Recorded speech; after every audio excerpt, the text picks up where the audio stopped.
Oh, welcome to the Sharpe Way Show. So happy to have you with me this evening. Yes, it's Friday evening, and some of you are saying, Larry, I missed you yesterday.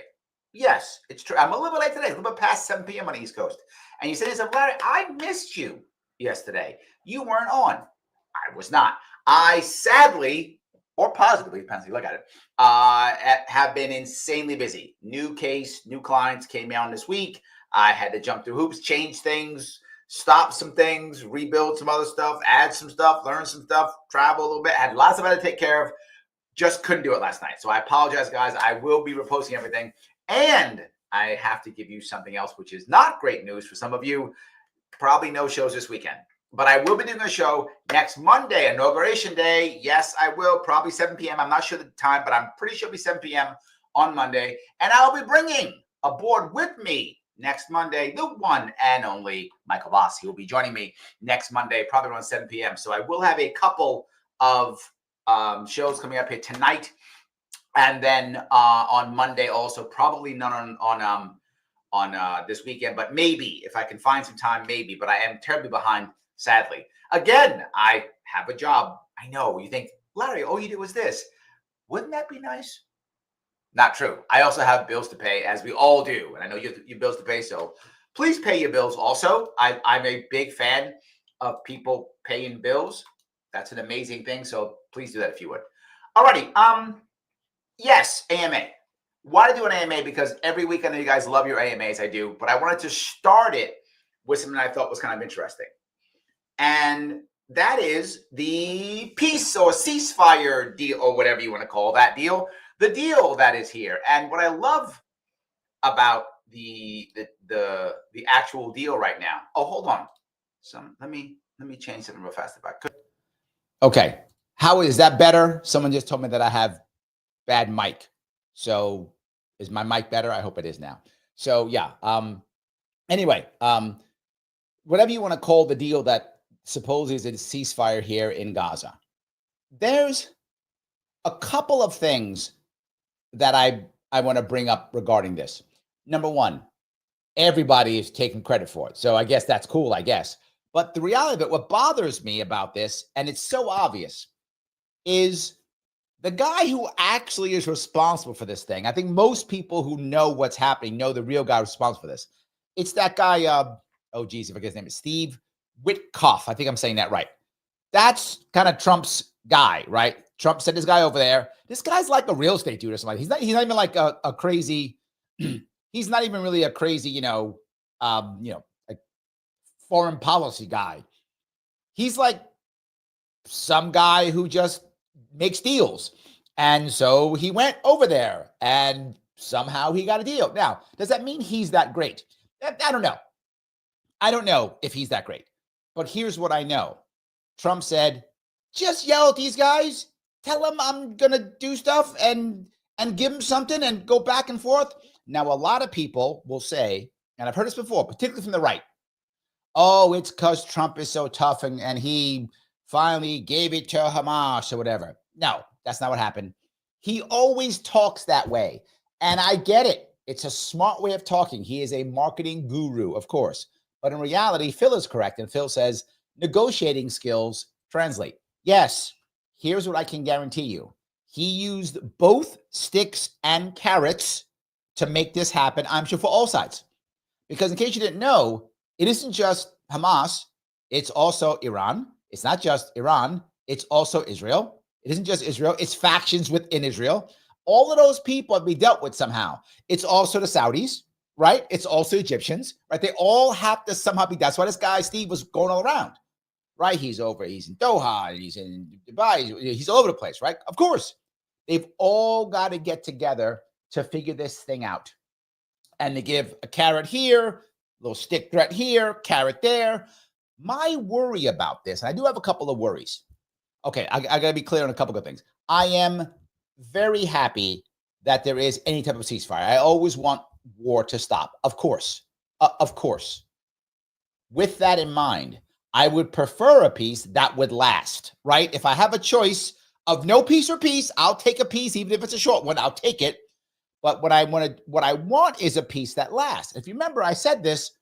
People were saying, Larry, why weren't you talking about this war last year? Why weren't you talking about it? Why didn't you put it up there? And I didn't talk about that much. Why? Because I said why. Because it doesn't matter. At the end, Israel will not have secure borders, and the Gazans will not have a viable government that they deserve. Those two things are not going to happen. I told everybody that a year ago, 2 years ago. That's my worry about this ceasefire, is that exactly what I said is going to happen. Don't get me wrong. I also told you that the Israelis wanted they wanted a buffer zone. They will get that. They've already done it, right? They put a buffer zone already in Syria. They have a buffer zone already in Lebanon. They have a buffer zone now in the Gaza Strip. They've got buffer zones. What they wanted, they're going to get that. But the buffer zones aren't solid borders like they have right now with Jordan and they have right now with Egypt, right? So Israel has two good borders. Egypt, Jordan. I would like Israel to have all good borders. That would be nice. And I would like the Gazans to have a viable government that supports them and that they are happy to have and that they can vote for on. I would like them to have a real government, a real place to live. I'd like them to have a nice life too. And those two things are not going to happen, which is what I've been saying. That's the sad part about this ceasefire, is that I think that that's the same thing. Next, there's three, if I'm not mistaken, three levels of this this ceasefire, right? Like 1, 2, and 3 phases. I'm not sure we get to phase 2. I'm not sure we get to phase 2. Maybe. I don't know if we will. Why? There is a big chunk of the Israeli government which is like, no, not at all. Plus, what did Trump's guy have to agree with when it came to Iran? What did he have to agree with when it came to Egypt? What did he have to agree to when it came to Israel? I don't know what those things are. I'm sure there's something, right? I'm sure there's something. Iran takes loss all the time. An Iranian president was just in Russia. He was hanging out with Putin, saying all kinds of stuff. He's supposedly he's gonna give, this is supposedly, I don't know if this is true. This is the rumor. I don't know if it's true. Supposedly he's gonna send some troops over there to help fight the Ukrainians, supposedly. Is that gonna happen? I don't know, but supposedly he is. So that's supposed to happen too. So if he's doing that, wait a minute. So who's taking care of Syria? Wait a minute. I don't know. So my concern with this in general is I'm happy it is stopping.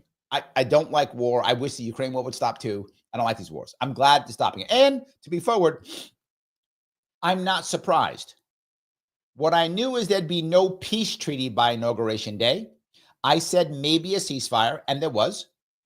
By the way, Mike Voss was on. He also said there'd be a ceasefire by the Inauguration Day. I think it will be. I think it will happen. But I don't see a peace treaty yet at all. We're not there. If we get to past stage 3 of this ceasefire, if it actually happens, we have a shot at a peace treaty. We do. We have a shot. But here's the hard part about a peace treaty.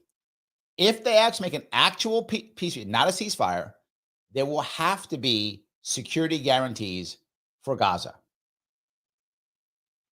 Who's going to do that? Who's going to do that? Right? That's the issue. Who's going to do that? Who's going to do that? Right? I don't see that.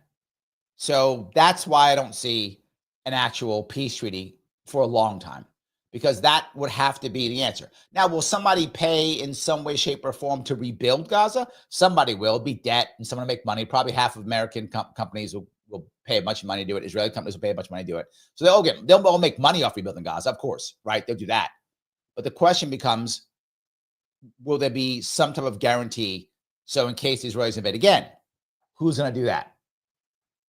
All right. In theory, not in practice, it would be someone like Russia or China or Iran. But come on. Is that really going to be? Right. Rick says, he says, the Turks have shown interest. Are the Turks going to do that? Now, to be forward, if the Turks actually, I do not see that happening. Unless somehow, Rick, you bring up the point I'm talking about, right? what was promised. Would the Turks do it? Is there a way the Turks would make a safety guarantee for Gaza? Yes, there is a way. There is a way. But the only way that happens is everybody sells the Kurds down the river. If everybody agrees to sell the Kurds down the river and the Turks can slaughter Kurds, if everyone agrees that, yeah, slaughter the Kurds, we don't care. If you sell the Kurds down the river, everyone does. Russians go too bad. Iranians go too bad. Americans go too bad. Everyone goes too bad for the Kurds. Good luck with that. If everyone does that and allows the Turks to slaughter them, maybe the Turks might step in and do that with Gaza. Now, the problem is the Israelis would not want that at all. The Israelis would be 100% against that. Now, the advantage is if anyone could force that on the Israelis, it's Trump. If someone, again, I'm not sure that can be done. The Israelis might go, no, because who the Israelis do not want to fight is the Turks. I mentioned this last year.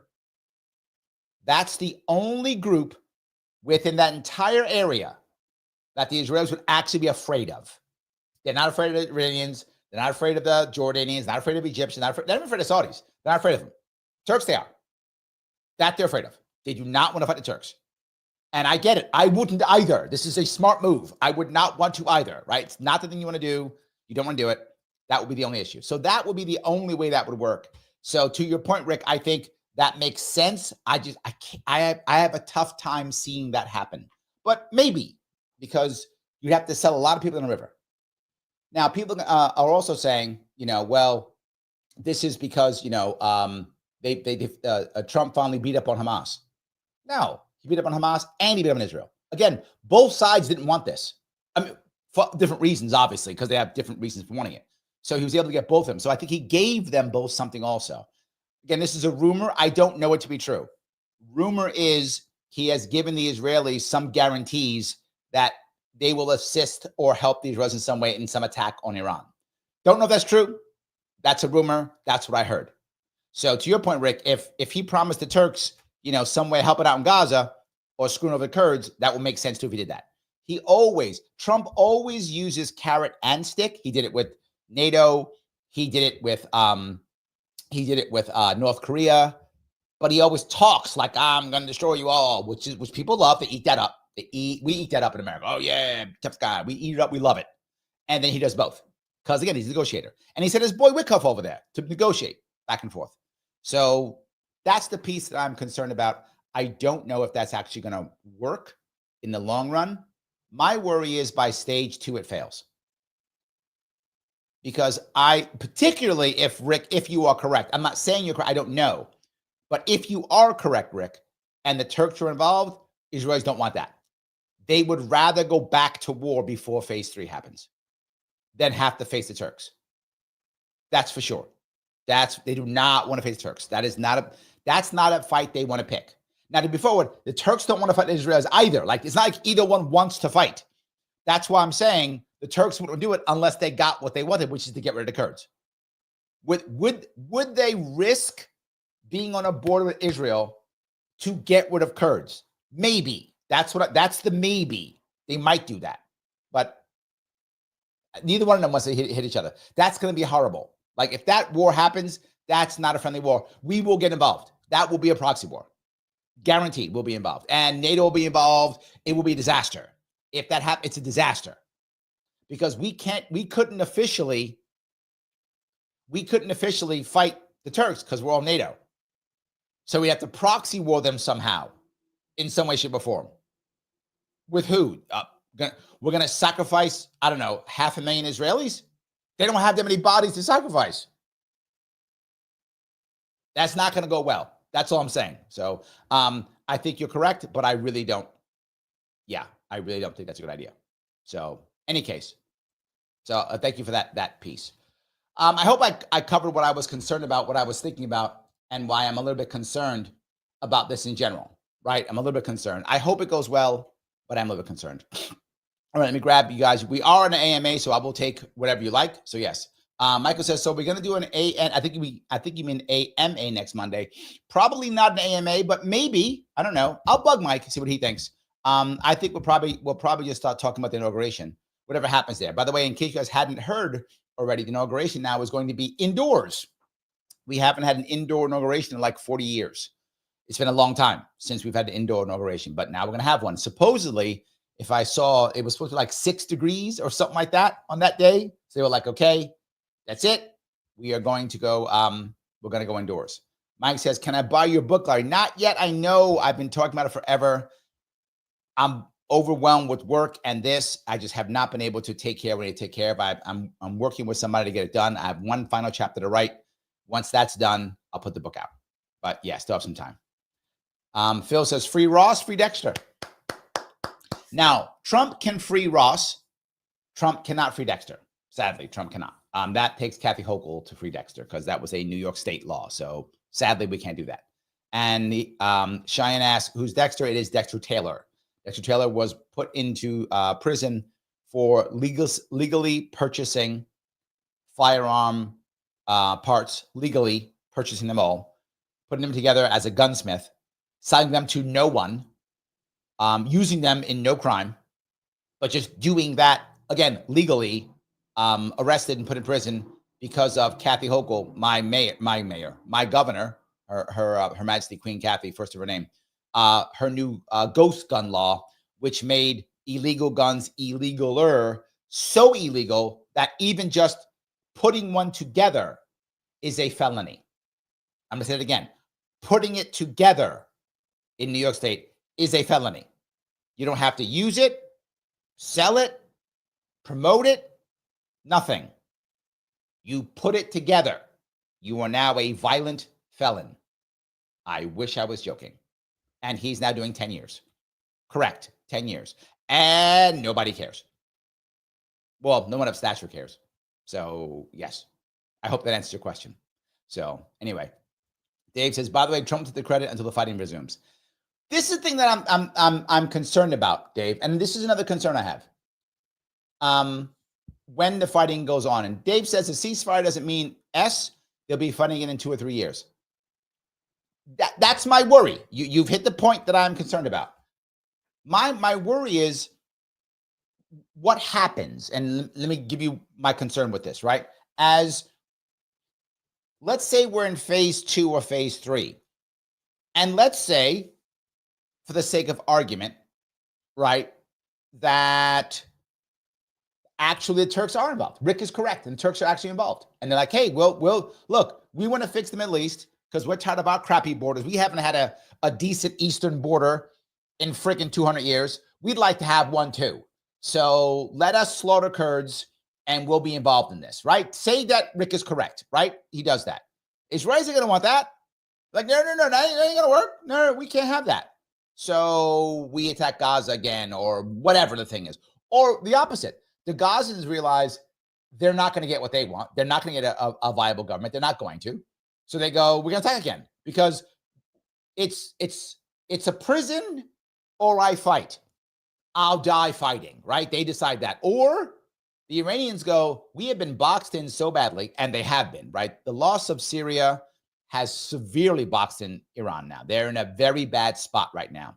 And I told you guys this, by the way, again, another I told you so moment. I told you one of the reasons why we left all those guns and all those weapons in Afghanistan, right? It was like, oh, it was only a mistake. And I said, no, it wasn't. They knew what they were doing. Remember I said that? I said that the generals told everyone that they should leave it in there. Leave it. It's cheaper. Remember, the generals told Trump initially, leave all the stuff there. It's cheaper. Remember that?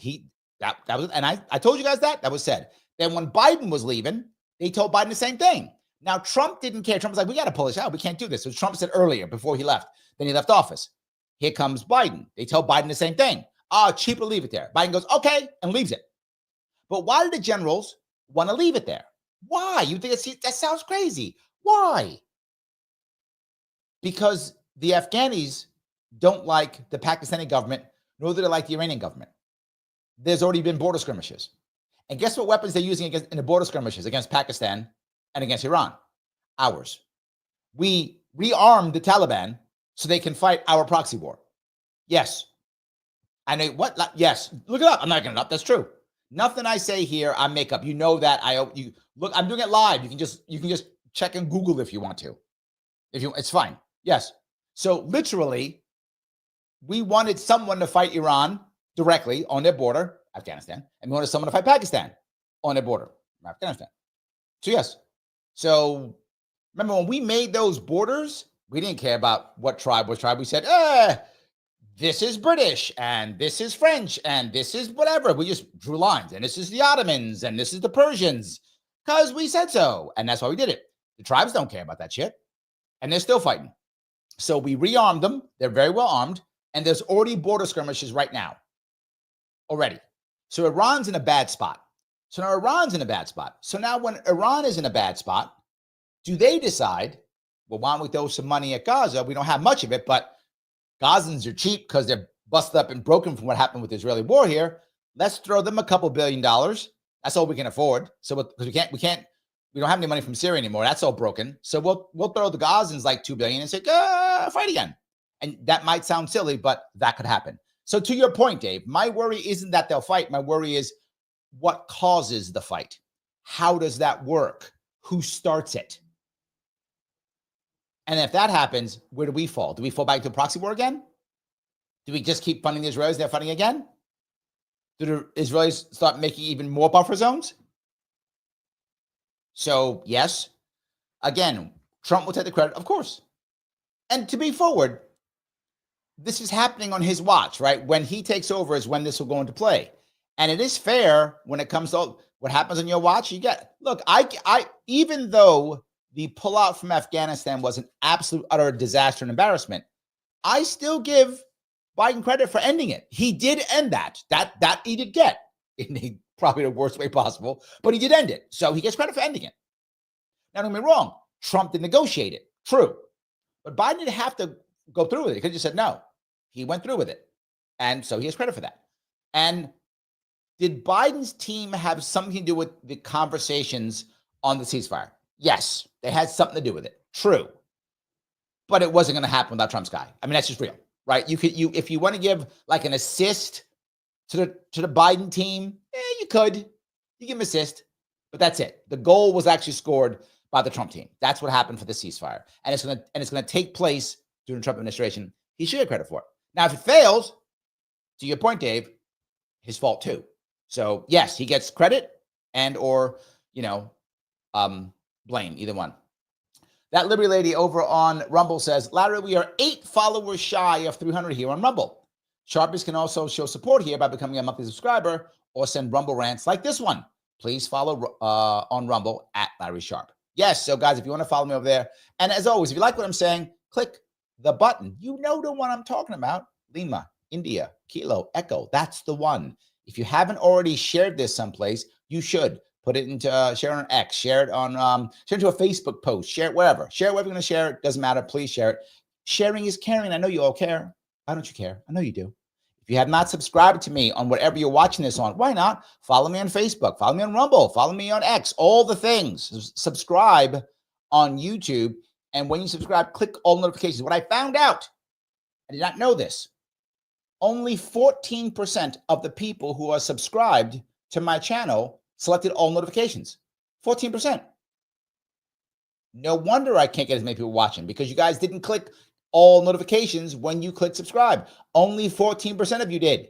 It should be like 99% of you. So if you click subscribe, make sure you click the button that says all notifications. You can also become a member if you want to on YouTube, $4.99 per month. Click that join button. Or a member on Rumble also. Click that subscribe button only during the live when it comes to Rumble. I don't know why Rumble's that way, but it is. So do that if you could. All right, let me keep going if I could.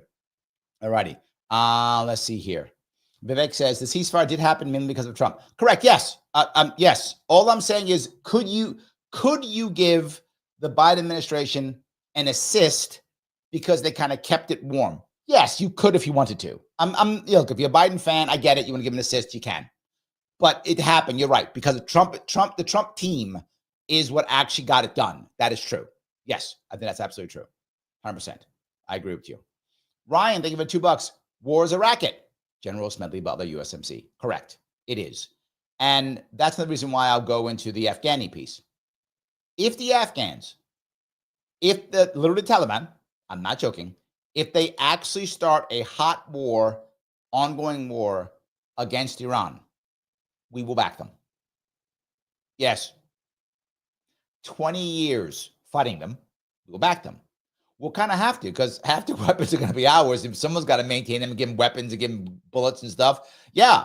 So, yeah, we'll back them. Yeah, 100%. We'll back them. And you know who else will be there in a couple years? Ukrainians. Once that Ukrainian war ends, whenever that ends, I think that'll end this year is my gut. My gut says this year is going to end. So when that one ends, what's going to happen next?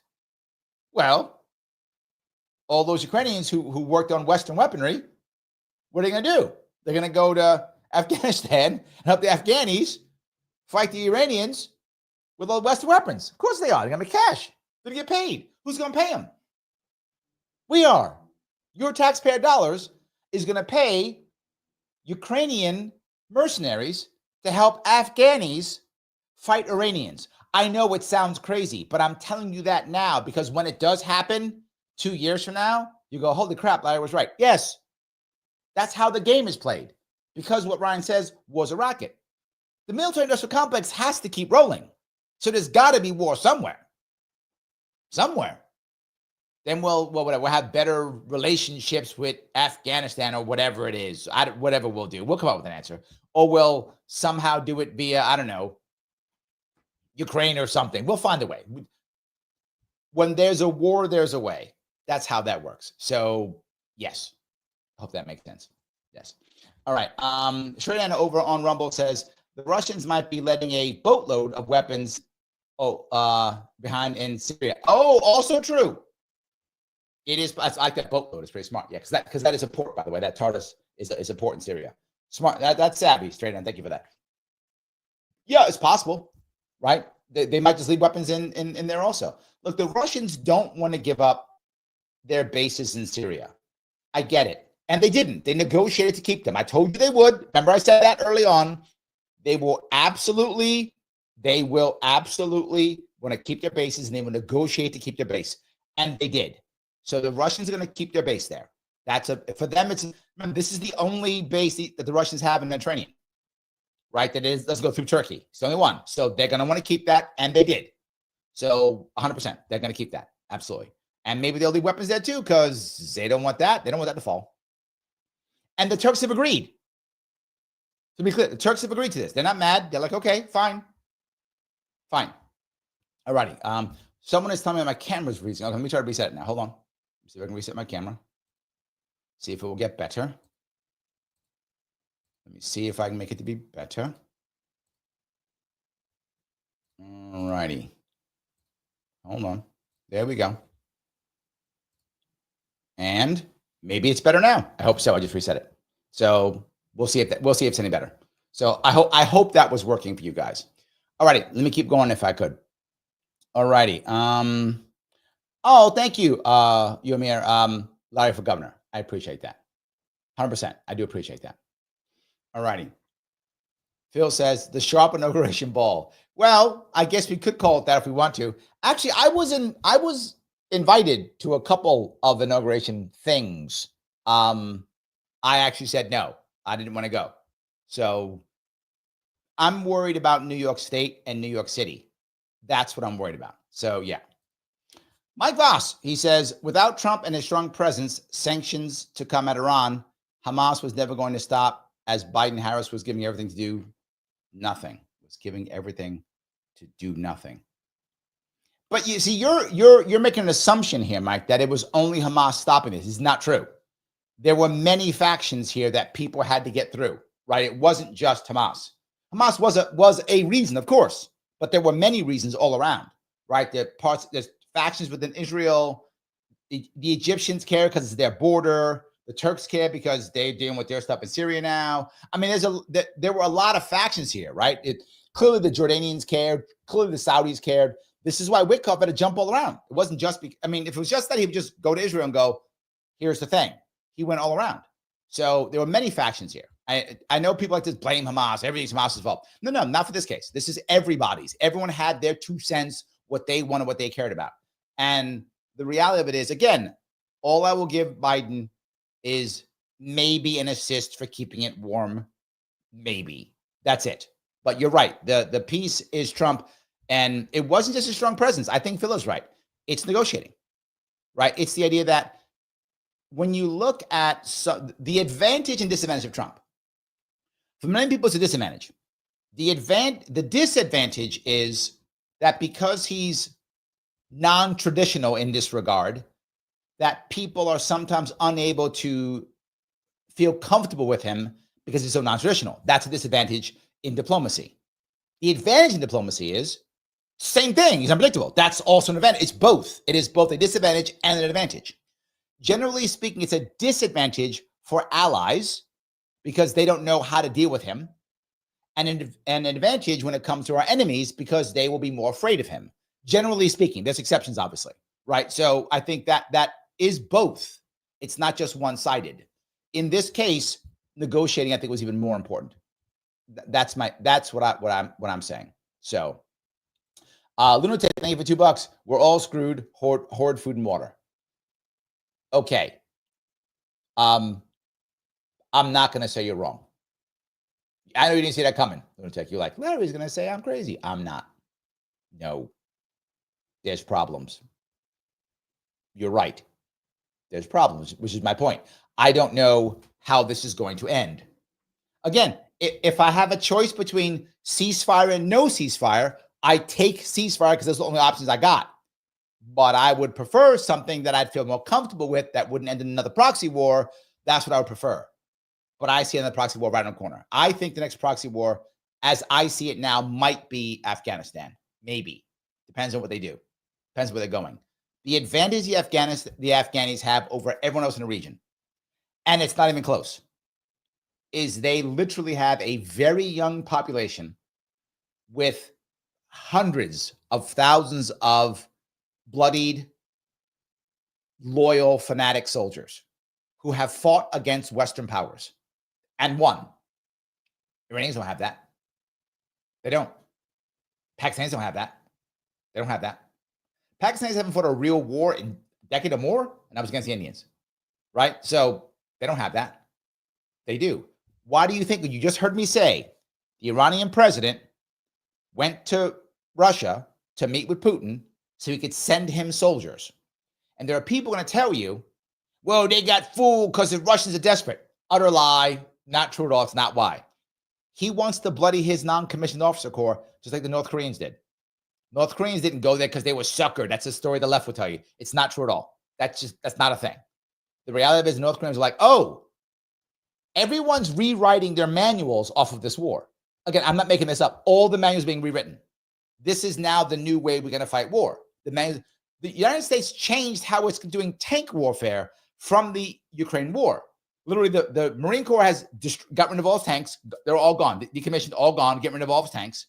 And the Army's now come up with a new A3 tank, which is completely different because of what happened in Ukraine. They're all rewriting the books here. But the French want to send people there so they can learn this, right? The Ukrainians and the Russians are going to be the people with the most bloodied, combat-ready troops in the world. I'm not joking. They've had 3 years on the front line. Those that are alive still, obviously. That is a very hardened non-commissioned officer corps. Well, where is this going to go? Well, the Iranians are like, wait a minute, I'm getting attacked. And again, this coincides with what I just said. I'm getting attacked by Afghanis who are fanatical, trained, know how to use this, and fearless. They just beat the Americans. And they're coming across my border now, doing border skirmishes and messing up my people. And my people, when they get hit, don't know what to do. They break and run because they don't have combat training. Where's there a war going on right now? Oh, wait a minute, Ukraine. I could send like 10,000 of my guys over there. They could become combat trained. Yeah, 3,000 will die. 2,000 will be wounded. But those 2,000, half of them can be trainers. And 5,000 I'll put into my military as non-commissioned officers to train all my troops. All my recruits I'm going to bring on, I have to fight the Afghanis. Larry, that sounds horrible. That's the way the world works. That's what the North Koreans did. Now, North Korea has been very aggressive, if you've noticed, particularly with Biden. But he also knows you got to be strong against Trump too. So what did he do? Kim Jong-un sent 10,000 of his soldiers to go fight in Russia. 3,000 to be killed, 2,000 to be wounded. He'll have 5,000 non-commissioned officers to come back to have a fight. When's the last time the South Koreans had a fight? Yeah, 70 years ago. Ain't nobody in the military that knows how to fight in South Korea. They've been trained. They've been in a fight. Now North Koreans going to say, no, we've been in a fight. I got 5,000 non-commissioned officers in my ranks. And officers he'll bring up too. He'll put his officers in there too. Officers also. Officers, non-commissioned officers will now be in his ranks. This is how they're thinking. So, lunatic, I went long, but you're not wrong. You're not wrong. So, any case. All right, I'm grab some of these if I can. All righty. You guys want to do each other here or there. Grab a couple more of these. Vivek says, Israeli cabinet officially approved the deal. Also, I hope everyone saw Rand Paul's questioning of Marco Rubio. I did not. I haven't been watching much of that, to tell you the truth. I probably should be watching more of that. I've been so busy during the day, I haven't had time to sit back and watch it. Maybe I'll watch them over the weekend. Maybe I'll do a show on that. I might do a show on that. I haven't watched much of it at all. And the reason why I haven't is it's what I know it is. It is a bunch of people who are grandstanding, trying to find ways of raising money, right? We're going to fight these people. You're not going to fight anybody. It's just raising money. And I get it. I mean, if I was them, I'd do it too. Of course. Yes. Absolutely.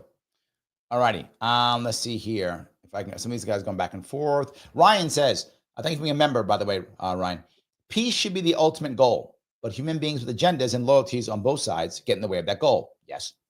I hope that I'm wrong, but they might have a cold diplomatic war brewing. I think that's already happening. Yes. And I think they still want some type of remember, the military industrial complex does not care if their weapons are used or not.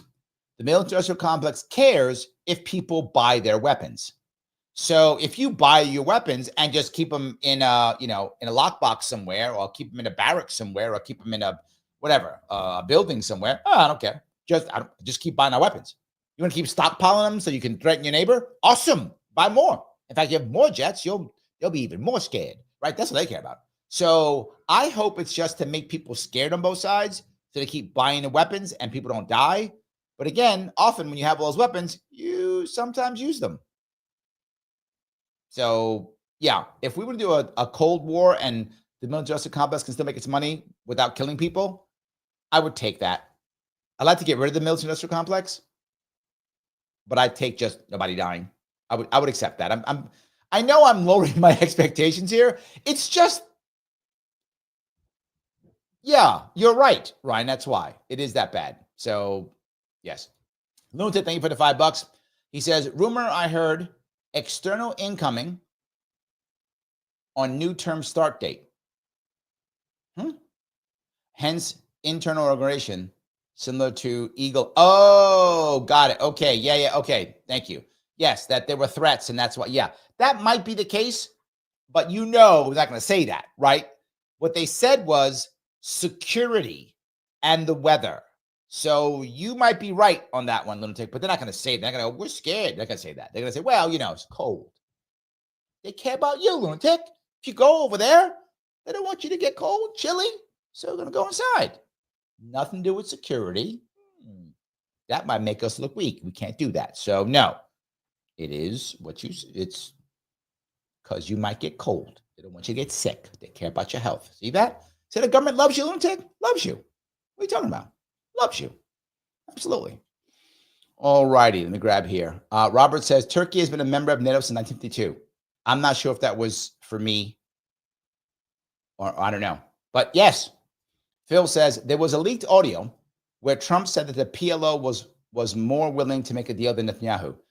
I'm sure that's true, but it doesn't mean it was going to be easy. Don't get me wrong. If Gaza's getting slaughtered, flattened, of course you want to make a deal. Of course you do, but not just for nothing, right? If the only bargaining tool they have is hostages, that's the only bargaining tool.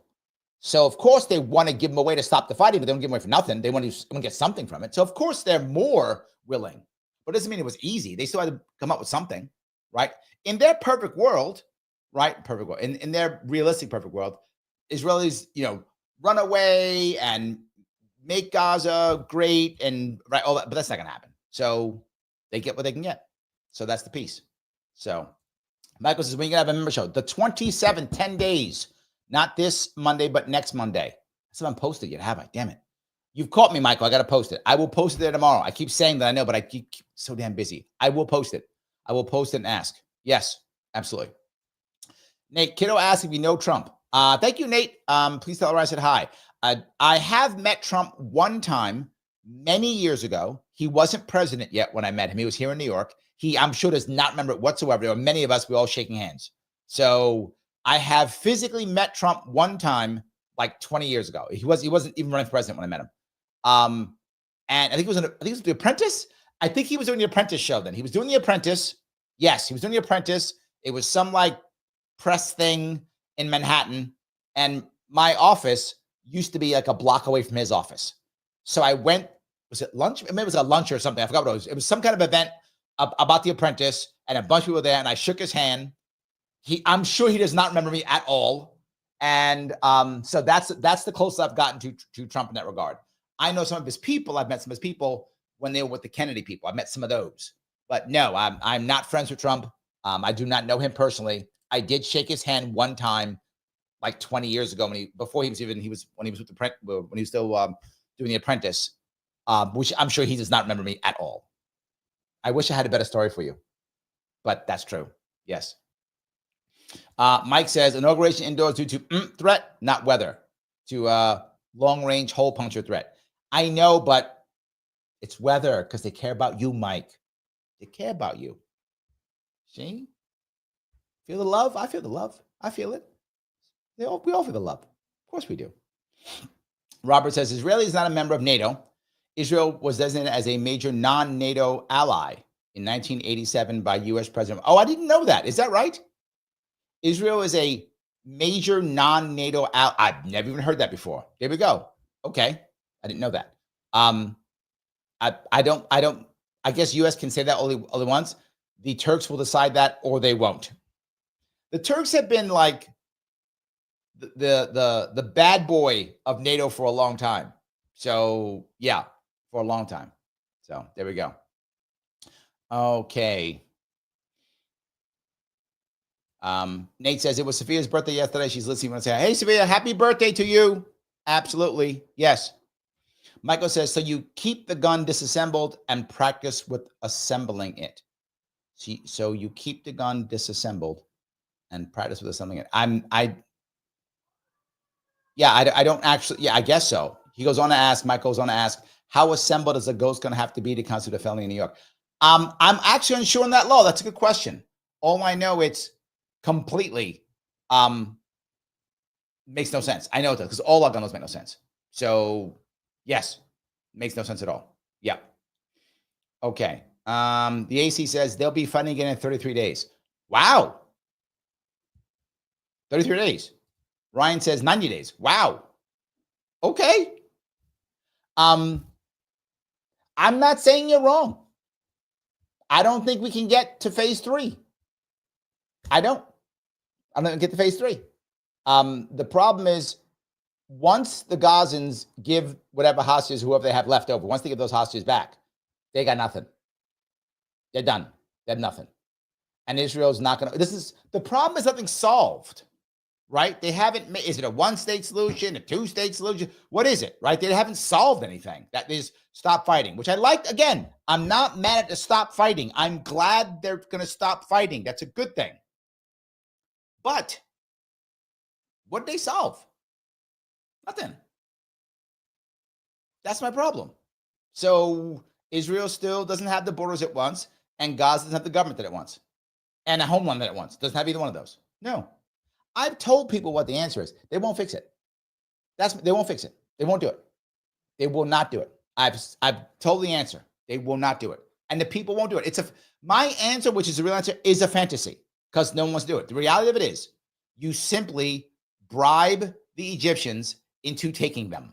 Period. Hey, you can't have the money. Of course we have money. We could do it. Of course we could. To even imagine we couldn't is insanely silly. Of course we could. We could give them all. We print money for nothing. We give billions to Ukraine for nothing. So of course we could. We're not going to. That's right. We're not going to. Everyone has a price, and then threaten them. We threaten people all the time. So here's whatever, $200 billion, whatever the number is. I made that number up. Maybe it is.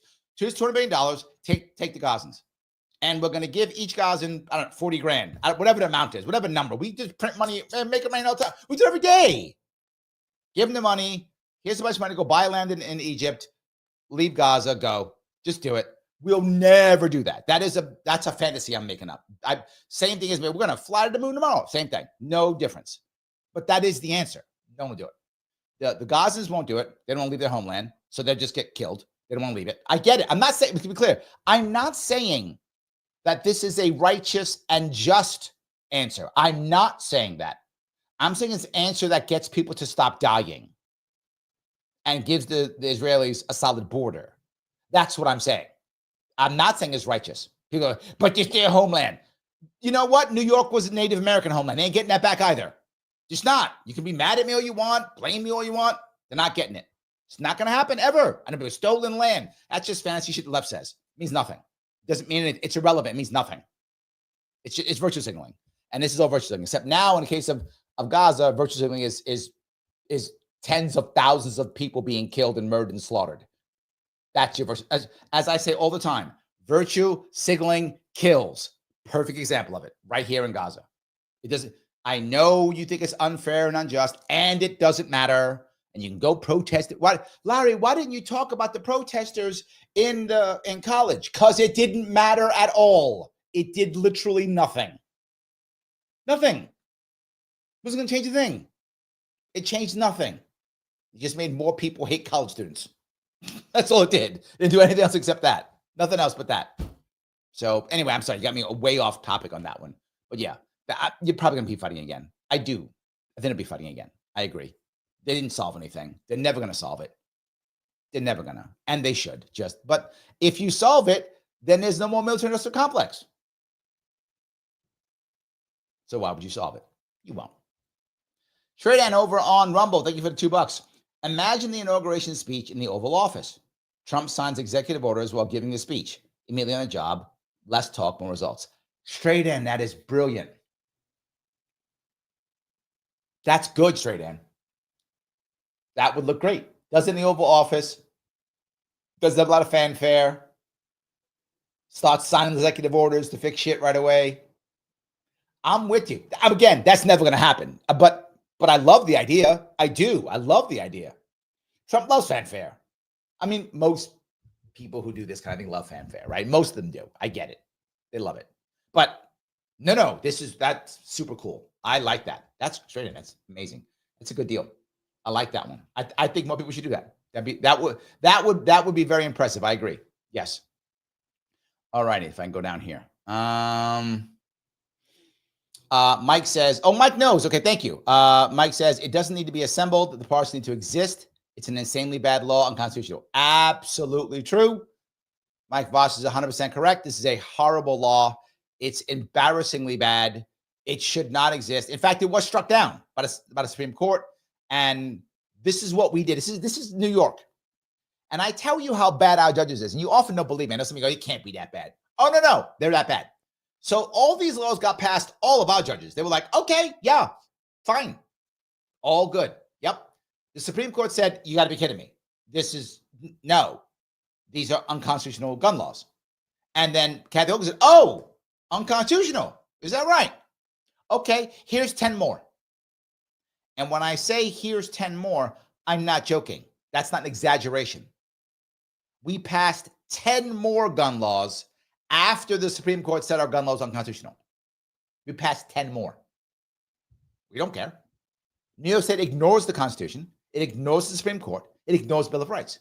As I've said 1,000 times, that judge in Dexter Taylor's case literally said, her words, not mine, the Second Amendment doesn't exist in this courtroom. And her punishment was nothing. A judge in New York State said openly that the Bill of Rights does not exist in her courtroom. And her punishment was nothing. That is New York judges. So Mike is correct. And I wish he was wrong, but he's not. He is correct. That's how bad it is. It is insanely bad. It is insanely bad. So yes. The AC says, oh, talking to Mike, we're the best armed populace in history, and something needs to be done about life being unaffordable and income and wealth inequality. And Trump's going to just exacerbate it. I agree with you, AC. I think you're right. I don't think the Second Amendment is the number one issue in America. I don't. I think it's an important issue. I think we don't want to let it go. But I don't think it's the number one issue. I agree. Because an armed populace that is happy and satisfied is a wonderful, safe, and polite community. It's awesome. An armed populace that is unhappy, that can't pay its bills, that can't find love, that can't find family, that can't find community, that feels the system hates it, does what happened in New Orleans and Las Vegas. So yes, I don't think the Second Amendment is the number one thing. I do believe it's a very important part of our Constitution. I do support it completely, as you know I do. I've said it more than once. But you are correct. It is the number one thing. It's low on the list of priorities for Americans. You are correct. Life has to be better for Americans. We need happier. How about that? I'll say we need happier Americans. 100% true. I agree. I think you're totally right. And what we're doing now is not working. Trump's not going to help that either, right? I mean, it's not going to work at all. Yes. The difference, though, is I will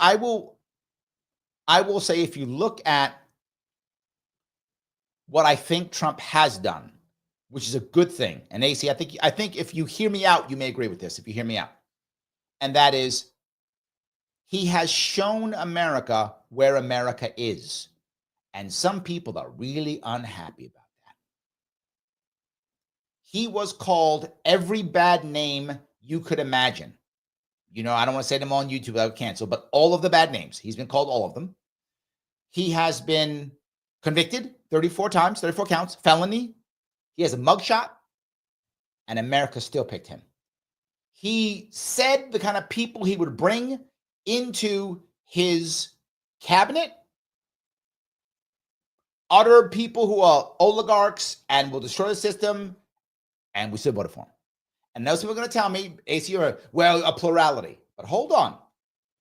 Give or take, 90 million people voted for one, 90 million voted for the other, and 90 million didn't vote at all. So that means 2/3 either said, that's my guy, or another 1/3 said, I don't care enough to vote. It's fine if he's president, whatevs. Yeah. So 2/3 of America either said, that's my guy, or whatevs, he's president, what are you going to do? That's where we are right now. You might go, but Larry, Trump's a better guy, whatever. I don't care if he is or not. We all know one thing he's not. He's not the norm. That's for sure. And we said, we'll take that. So that, I think, is a good thing. Why? Because now we don't have an excuse to not act anymore. Now we don't have an excuse. We got to act some way, at least in theory. So, yes. Lunta, thank you for the $5, my friend. Larry, the worst has come true. All systems deconstructed. How do we survive? Does unity come from strife? How will we rebuild? How do we recover? Here's the reality. People always think, and you see it all the time on TV shows and movies and stuff, if the government falls, there'll be chaos everywhere and blah, blah, blah. That's not true. That's not how it works. What the government actually is, I know some of you will be upset when I say it, but it's true. What the government actually is a very powerful single gang. That's what it is. And we as humans are okay with that if we trust our gang. That's how it works. How do I know this? When there is no government, a black market pops up. What happens to the black market? Gangs, but smaller local gangs pop up. When is there the most peace? When there's one gang, which is why the 5 families, when they get together to make one family, blah, blah, which is when there's, believe it or not, the least amount of violence. Now, there's still corruption within a gang, of course, within a mob. Of course, it's corruption in the government. Of course, it's a big gang. It's the mob. I say it all the time. It's the mob. I'm not joking when I say that.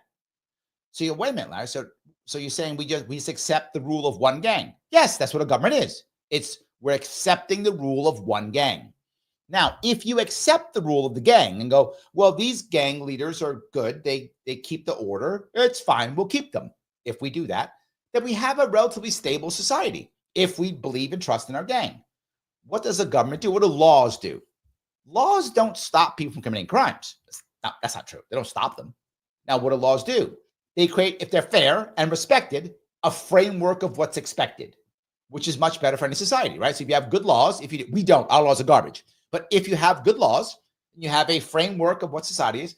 Hammurabi figured this out, 3, 4, 5,000 years ago. He figured that out 5,000 years ago, give or take. Yeah, about 5,000 years ago. He figured it out. You make a framework of what's accepted. Okay, society goes, okay, I get it. That makes sense. I see what's expected of me as an individual within a society. I get it. Again, if you have good laws.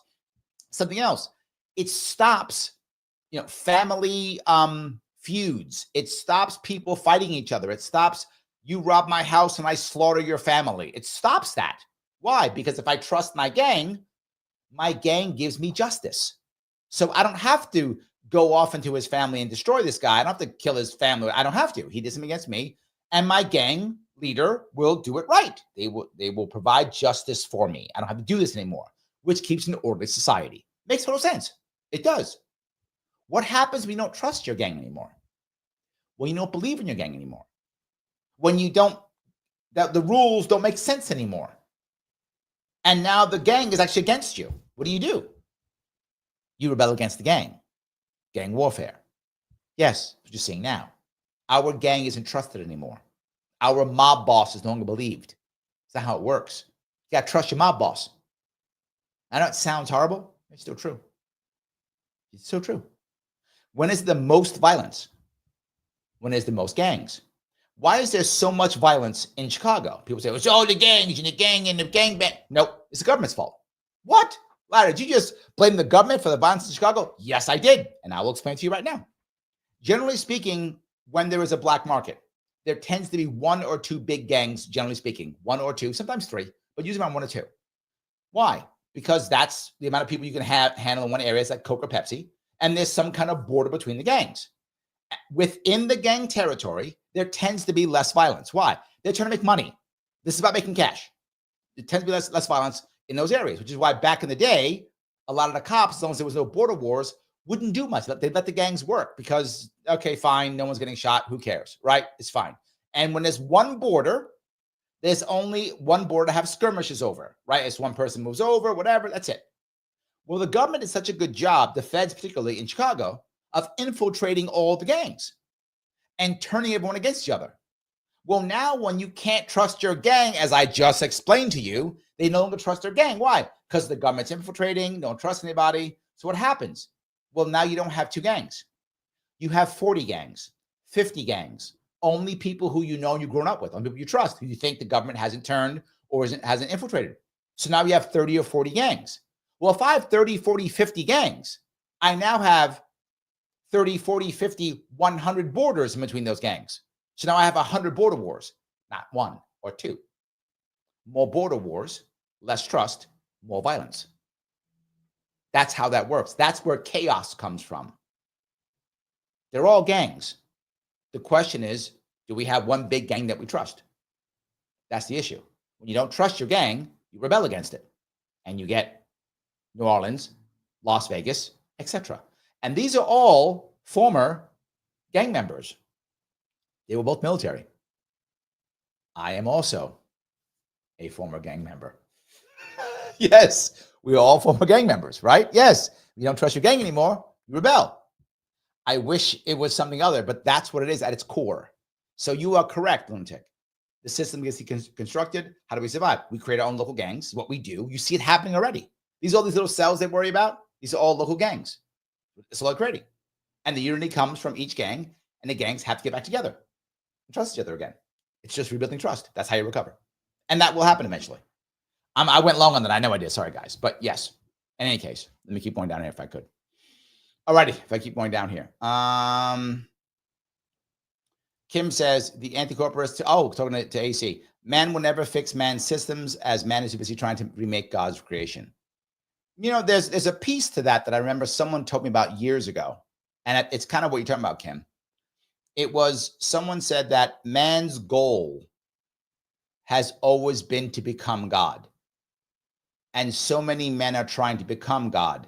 We try to control nature, control the world, control fate, control destiny. There may be some truth to what you're saying, even based on what other people are talking about. So, yeah, maybe. Yeah, maybe. All righty. Algorithm. Yes. Thank you, guys. And since you said that, let me go ahead and say, click the button known as like. I can see some of you aren't clicking it. I don't know why you aren't. Click that button known as like. It does matter. Each time you click it, Mr. Rhythm goes, hey, people click and like. This might be good. I should show other people that. So do it. Also share if you could. Every little share does matter. Wherever you can share it, put it into a Facebook post, share on X, whatever the case may be, please do that.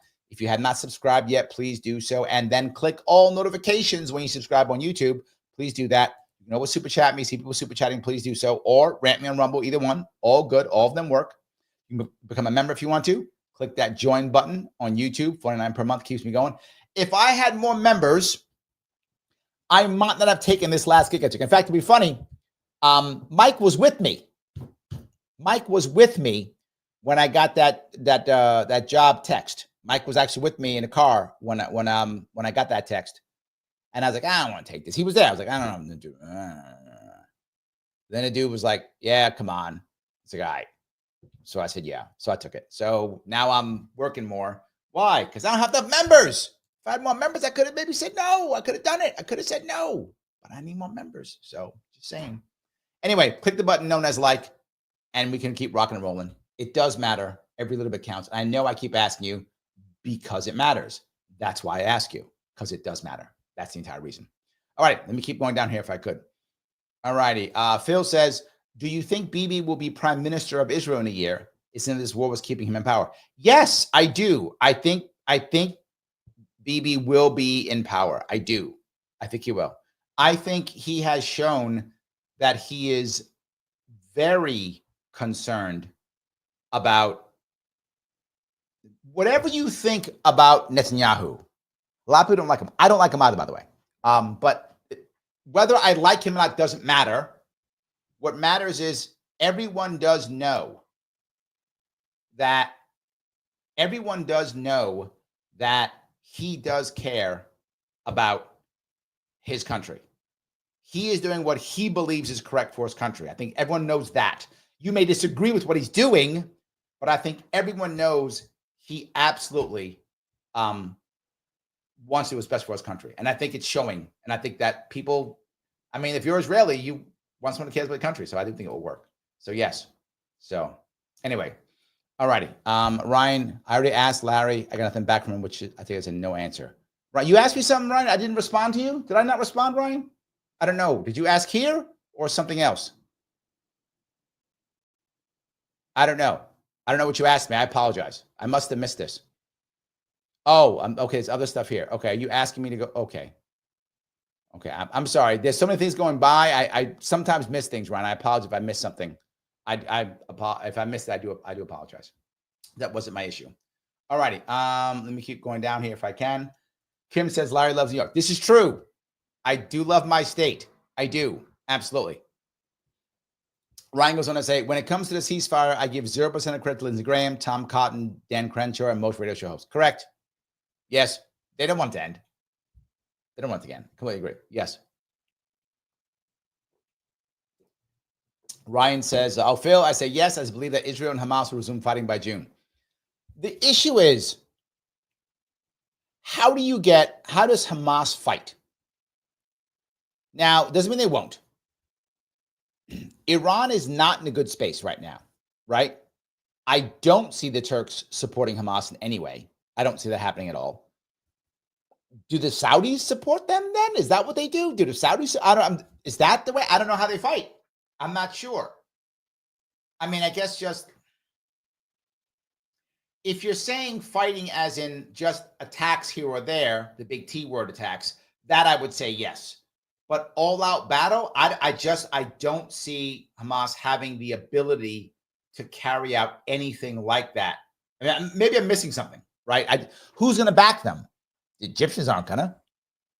Maybe the Saudis. I don't. But why would the Saudis do it? The Saudis are the ones who are now trying to get normalization with Israel, right? They want normalization with Israel. I don't. Maybe just like small attacks here or there. Maybe I don't see an all going thing. I don't see that. I don't. So yeah. Shredan over there on on Rumble asked, "Thank you for $2, my friend. Did Trump put a libertarian on his team? I didn't see one yet. We'll see. I hope so. I didn't see one yet. We still got time. I hope he does. He said he would. He also said he'd free Ross. Let's hope he does. So I know a lot of people are like, Larry, why aren't you excited? I always said he can always change his mind. This goes back to what I talked about before. Trump is not predictable. That is both a good and a bad thing. And I said use his good against his enemies and bad against his allies. Yes, often true. Again, same thing. Yes. So, all right. Ryan says, I asked you in 2022 on X. Oh, that's okay. That's what it was. To relocate to Missouri. It was kind of tongue in cheek, as I knew that you're a New Yorker through and through. Oh, got it. Okay, that's what you meant. I have considered moving from New York many times. I have. I think I told the story before. Back in 2017, I was actually going to leave. I was done with New York for 2016, how bad things were. Things didn't go the way I wanted to go. I was considering moving. And for what I do for a living, I usually consult with large companies, what I usually do. So I need to go to a large city. I thought, you know what? I'm going to North Carolina because I thought Charlotte was a big city, had lots of big corporations there. I could move to Charlotte. At the time, I could sell my shoebox of a house here in Queens and buy a mansion in North Carolina with that same amount of money and pay less taxes, have money left over. I thought, great idea. So I considered doing it. So I went down to Charlotte. Literally, I drove down there and looked around. And I thought, this place is great. This is wonderful. I like it. And then when I came back, I got mad. I said, why do I have to leave my great state? New York is a beautiful state with everything you can imagine. I say it all the time, and I'll keep saying it. It is a beautiful state, particularly in the fall. New York in the fall is unbeatable. It's just an amazingly beautiful state. You have everything you could possibly want. Beaches, rivers, mountains, forest, farmland, the biggest city in the country, Broadway, the Yankees, Madison Square Garden, Buffalo Bills, Niagara Falls, whatever you can imagine. Amazing. It's a great state. And it has a garbage government. The government that destroys it. That just devastates it. So I thought, I'm going to go back. I'm going to run for governor. I'm going to win, change the state. And that didn't go as planned, but that was the plan. Afterwards, I still considered leaving again. And I thought about leaving after 2022. 2020, 2022, I was thinking, you know what? I can't, this doesn't work. I can't fix this thing. Maybe I should leave. I thought about going to Tennessee. I thought about going to Chattanooga. Why Chattanooga? Chattanooga is in between two hubs, Atlanta and Nashville, which I thought two hubs, if I need to get any place, fly any place, whatever, I'm near two hubs if I can get there, which is good within 2 hours, which is awesome. And it has great, it's a great college town. I get a job at a teaching in college if I want to. I've taught before in college. I get a job at a college if I want to. So if I get part-time, whatever the case may be. Has the best internet in the entire country. Chattanooga does. And Tennessee has no state income tax. But I'll go there. I'm considering it. Still, I've little bits there, but then I thought, you know what? I'm not a Southerner. I'm just not. I'm a Northeastern guy. That's who I am. It's clear from my voice how fast I speak. So now I've been thinking about New Hampshire, Nashua area, somewhere in there, because that's about an hour out of Boston. So again, I'm close to a hub. New Hampshire, of course, has the best gun rights in the entire country. Lowest crime because of it. They'll go together in the entire country. A lot of libertarians there. People know me there. And no state income tax. So now I'm considering that. I'd never really thought about Missouri. I know some people from Missouri and people who are in Missouri right now. So yeah, I know Austin Peterson, obviously, out of Missouri.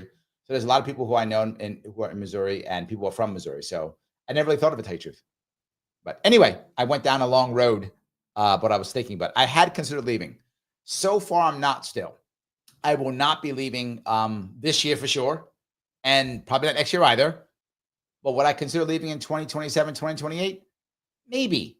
It depends on how good or bad things going into this couple of elections. So, oh wait, there aren't going to be any more elections. I forgot. If Trump won, they told us there are going to be no elections. So there won't be any more elections. So once the no elections happen in 2025 and 2026, if those no elections that are never going to happen because Trump will stop them because that's what we were told, then I'll decide if I want to stay or not. But I am a New Yorker. It's obvious, isn't it? Anyway, so, and I do want to save my state. You know, I think I told you when I was doing that, when I was doing that one show, when I was showing you Nicole Shanahan talk about California, and California's in a similar boat, just a disaster state like New York is. And she was saying things like, I really want to change my state. I want to save my state. And boy, I felt that. Not for California, obviously, I'm not a Californian. But boy, did I feel that for New York. I still do. So I get Nicole Shanahan, like I get her completely. Like we are simpatico. She wants to save her beautiful state from the insanely horrible, terrible government it has. And I want to save my state from the horrible, terrible government that it has. I want to also. So, yes. Anyway. All righty. Lunatic says, Larry, Sharpe is your gang set. Ooh, I like that. National needs a convention. We'll get it done with numbers, words as weapons, and thoughts and motivation for change. Ooh. Lunatic. Getting some. Sharpies is your gang set. National needs a convention. We'll get it done with numbers, words as weapons, and thoughts as motivation for change. Maybe you see, maybe I will do a presidential run in 2028. You're gonna get behind me, Lunatic. Get all the people behind me. Head over to National. Make this thing happen this time. Maybe we will. Maybe I won't leave yet. Maybe I won't. I like that. Thank you for the $5, my friend. I do appreciate it. So, Shredan says, RFK Jr. is not a libertarian. Lol. Yeah, I never said he was. I never said he was. I said that he had the best chance of getting 5%. And that was absolutely true until he didn't go on. But there was no one who had a better chance of 5% than him last year. He had the best chance to get 5%, hands down. And he was sucking up all the money from everybody else, which is another piece that no one seemed to want to understand. So anyway, yes. All righty, if I can go down here, I'll grab a couple more of these. Vivek says, all-time best Democratic president is Grover Cleveland. Best Republican president is Calvin Coolidge. Okay. Lunatic says, USS Liberty. Oh, yeah. If anybody wants to, yeah. If you have a moment, anyone who cares, who thinks how much Israel is our friend and loves us so much, Google USS Liberty. Lunatic is correct. That will give you some information on how much they love us and how we just don't bother understanding any of that. So, yes, 100% true. Just do that. You'll see. So, Liberty Lady over on Rumble says, Straight Ed was referring to LP leadership claiming RFK is libertarian in Canada. Yes, no, I'm aware of that. All I'm saying is I'm not agreeing with that. That's all I'm saying. I'm not agreeing with that. I'm not saying that's true. That's not where I am. So, yes. Phil says, Larry, do you think there will be a civil rights case against the judge? There are lawsuits about voting rights, etc. Okay. A buddy of mine who's a lawyer years ago told me something, and I hated it, but he was right. Just because I hated it doesn't mean it wasn't true. I hated it. And what he said was, Larry, can you afford justice? And I was like, damn, I don't want that to be true. And it's true. Could there be a civil rights case? Sure. Who's going to take it? Who's going to pay for it? There's no money coming on the end of it, and it's going to fail. Because remember, the judges who would be judging this are her judges, other judges, right? I've been in court, in the appeals court, with terrible decisions, but they support each other. The judges support each other. So, yes, but who's going to drop the six figures it will take to do it to get nothing in return? Maybe one day I'll be a gazillionaire. I would do it every single year. If I had like Jeff Bezos' money, or if I had Mark Cuban's money, if I had Elon Musk's money, I would be funding these things every year, Phil. Every year. I would literally have lawyers on retainer. Okay, so lawsuits again. Let's go. Hit this one, hit this one, hit this one. I'd be doing it all day long. That would be like I would have a separate part of my family office that was just for suing judges on civil rights cases. I would just have that. That's what I would do. Sadly, I don't know anyone doing that. Maybe one day, my friend. But yes, who's going to do it? Anyway, so all righty. Let me grab through here if I could. The AC says Bernie would have owned him, but the libs, especially Barry Obama, couldn't let that happen. It would tarnish his legacy if Bernie got better health care through. I'm not sure. I think that was for somebody else. That wasn't for me. Sorry about that. Yeah. Okay. Ryan says fair, respected laws is kind of hilarious in this day and age. Correct. And one of the reasons is, right, is that most of the laws that we make today are useless laws. Why do we need them? Why do we need them? For what? 200 laws last year, 600 laws, whatever it was last year. For what? We've already got like murder and fraud. Those are the laws that count. Those already had them for a long time. Again, since Hammurabi. Had that one since Hammurabi. Yeah, it's terrible. Terrible. Yeah. Phil says, I'm watching The Godfather of Harlem with Forrest Whitaker and Vincent D'Onofrio. It's really interesting seeing them interacting with politicians as competing gangs. Correct. That's what they are. That's the point. Ryan goes on to say, government's the ultimate gang. Correct. Yes. T-Bone, Larry's a gangster. I hope one day. Ryan says, Larry, you gangbanger, you. One day. Yes. Phil says, Marines are boat gangsters. I like that. Yes.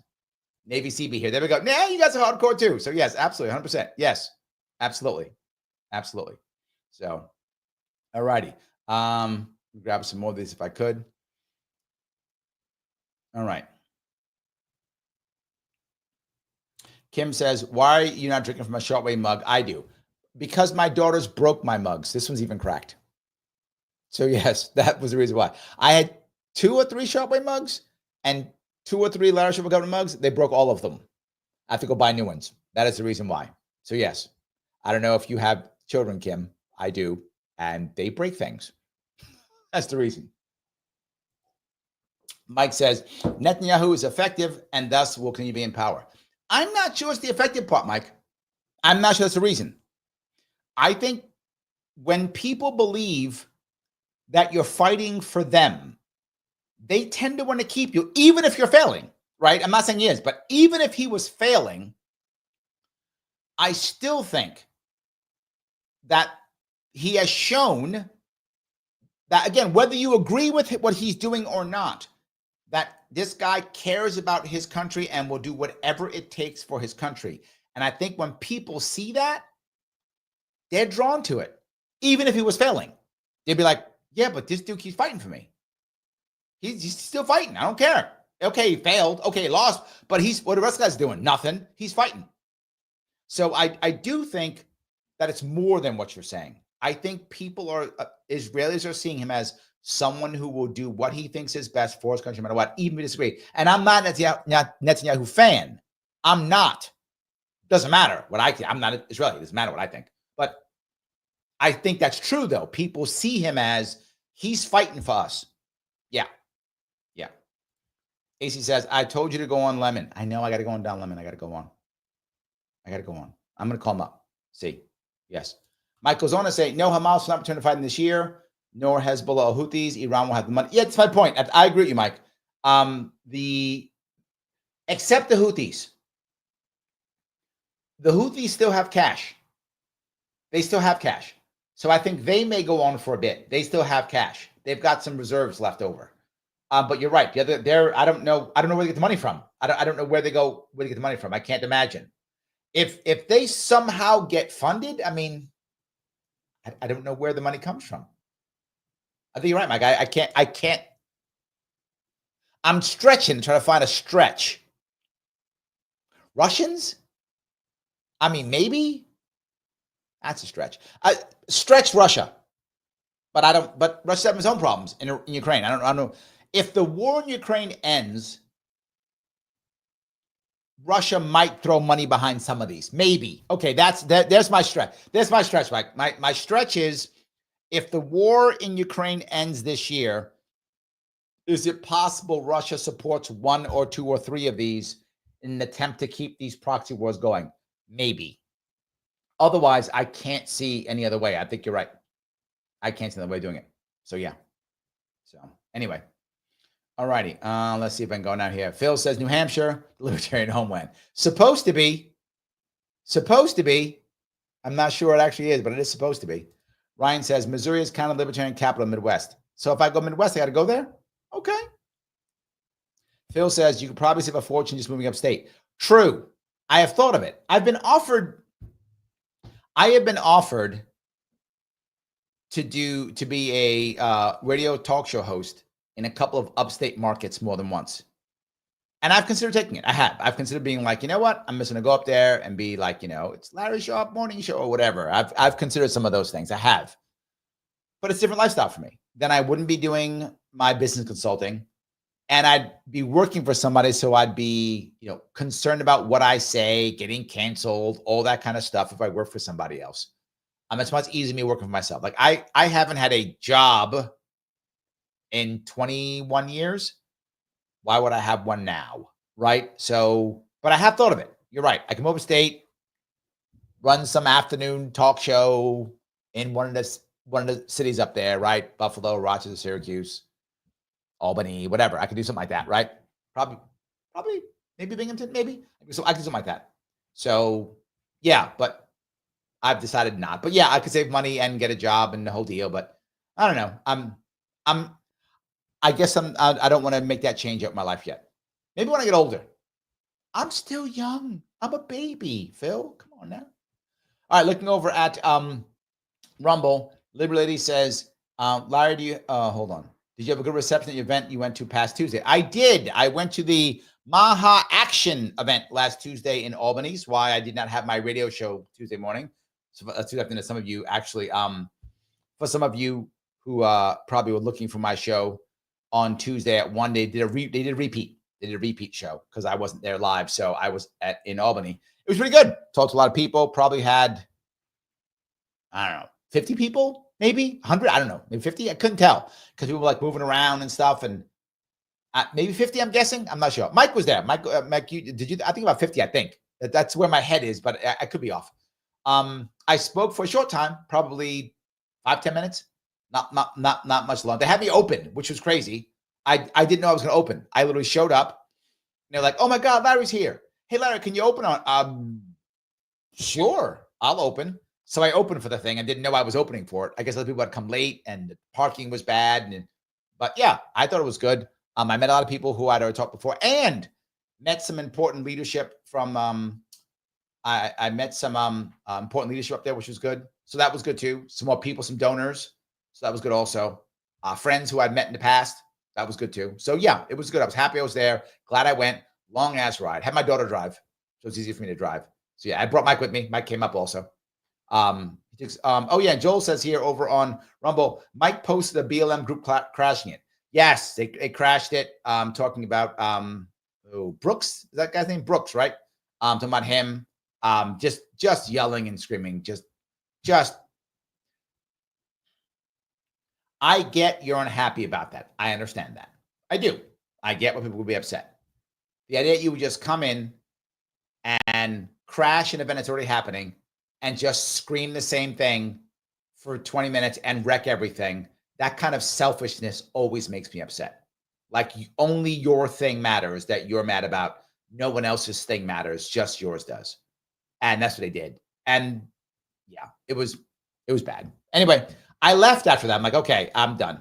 Me and Mike left after that. We took off. We were like, okay, we're out. I let Mike do his thing because Mike was doing his thing. I was like, do your thing, Mike. Okay, you done? Okay, let's go. Then we took off. So yeah, it was not good in that regard. But anyway, I hope that answered your question. So, all right, let me keep going down here if I can. T-Bone says, what's the reason for Zuckerberg moving Facebook to Texas? Why does everybody move from California to Texas? Why does everyone move? Friendlier business environment, better employees, better business environment for employees too, and no state income tax. Why wouldn't you? Why wouldn't you? Businesses leaving California left and right. Of course they are. Leaving New York too. As I say, New York, as I've said before, New York is losing $20 billion in revenue every year from migration. And that's according to the IRS. IRS numbers. $20 billion every year due to migration, people packing up and leaving New York State. $20 billion every year. Again, according to IRS. Not my numbers, IRS's numbers. That's where that comes from. Same thing with California. Why would you stay? Well, why would you stay? Why do I stay here? Out of loyalty is why I stay here. It's stupid, I know, but it's true. That's the reason. Out of loyalty. Stupid, I get it. Guilty as charged, and still true, regardless. Absolutely true. So yes, it is crazy. I really, of course they move. Zuckerberg's moving because he'll get better employees, better business environment, lower taxes. Why wouldn't he move? When I was on Rogan was still in California. Now he's in Texas. When I went on Glenn Beck told me that he wanted to do it in New York. He wanted to build his studio out in New York. He did. We sat at a talk. He's like, I wanted to build my studio in New York. I said, you can't do it in New York. He goes, yeah, you're right. I can't. I said, there's no way. There's impossible. You could. He has like a hangar for an airplane. He has a massive studio, multiple cameras. He's got multiple studios. It's a big, beautiful setup that Glenn Beck's got. Beautiful. Couldn't make that in New York State. No way. Couldn't hire who he wants to hire. Couldn't do what he wants to do. Terrible atmosphere. Couldn't get the land. Couldn't build it. New York State wouldn't let him build it. He said, I can't even build it. He couldn't get permits to build the damn thing. He wanted to do it in New York because he was in New York when he was in New York when he was doing one of his shows. And he liked it. He wanted to because it's the center of everything, right? When it came to media back then, it was. This is obviously many years ago. But it was a center of media. It still is kind of, but he wanted to do that, right? So he couldn't. So he's in Dallas, if I'm not mistaken. I think he's in Dallas. Is he in Houston? Austin. No, he's in Dallas. I think he's in Dallas. So anyway, yeah, that's why he went. He left. They all do. That's why I wanted to leave. The amount of taxes that I pay in New York State, I've shown my daughter the amount of taxes I pay just monthly. I just showed her monthly. She's like, that's crazy. I know. It's insane. To get a garbage MTA where they set people on fire. That's what I pay for. I pay that in taxes every month so I can get a subway where they set people on fire. Where that I can't tell someone that if someone has a haircut that some judge deems as ethnic and I don't hire them, I get sued because they assume that I didn't hire them because of the haircut. I'm not joking. So if someone comes to you and they have dreads, I'm not joking, and you don't hire them, you have to prove, this is New York City law, that you didn't hire them for some other reason. The idea of guilt, innocence to prove me guilty does not exist in employment law in New York State. You are guilty, assumed. That's how our law is written. You have to prove you're not guilty. So if some guy or gal says, Larry didn't hire me because I have dreads, I have to prove that I didn't hire him or her for some other reason, or I'm guilty. That's how New York State works. Why would you start a business here? Why would you hire anybody here? Why? And that's what we're worried about. We're going to be funding the business by doing that. But Larry, it's racism. Shut up. Stop. The amount of people who are not being hired for their haircuts is minuscule. And that's your number one priority. It's minuscule. And if you're hired because of your haircut, so what? Go to the job where you have the haircut you want to have, or cut your hair with your haircut. Whatever. I don't care. It's not a thing that matters at all. It is more virtue signaling that makes businesses leave. And that's an actual law in New York City. That's an actual law. And now you can't even do it because of weight. Yes. So I now have to accommodate you if you weigh X amount of, I have to accommodate you. I'm not saying I shouldn't. And if you're talented, I often will. And lots of people who are heavy get jobs because they're talented. But now I must. That's my problem. So now if you weigh 500 pounds and I don't hire you, I have to prove that there was another reason for not hiring. Otherwise, it's assumed I did it because you're 500 pounds. Well, maybe I don't care if you're 500 pounds. Maybe you're working at home. Maybe I don't care anyway. Maybe I have a large store that you can get around quick. Fine. I don't care. I don't care. But I have to prove something else. Why think people start doing homework on you and then don't bother hiring you anymore? Why think so many people put all their resumes and don't get seen? Because if you get interviewed and you're any of those things, and I don't hire you, I'm guilty. That's how New York City works. I'm guilty. I have to prove that I'm not. So I'd rather go through all the resumes and assume no. Assume no. Because once you're in front of me, I'm guilty if I don't hire you. That's the problem. So anyway, I hope I went way long, but I hope I answered your question at least. So yes. Okay. Andrea says, Larry, you can move to Illinois and get pulled over for having fuzzy dice hanging from your rearview mirror. It's true. I could do that. And you know what? I've wanted that for a long time. Far NorCal Meat says, we all want to save California, but sadly, I do not see a scenario where it's possible to save it. It's gone too far down the socialist path. There is an advantage, as I mentioned. The piece that people are finally seeing that this is a problem. There may be a chance to save it. That is my hope. That is my hope. And the next piece is, you guys do have Nicole Shanahan. It's true. Ryan says, I Googled and researched USS Liberty. Mm-hmm. At 35 minutes, I quit reading due to anger and sadness. What a black eye for a nation's history. Correct. Yes. Correct. We have been duped yet again. It is embarrassing how bad we are. Yes. Anyway. All righty.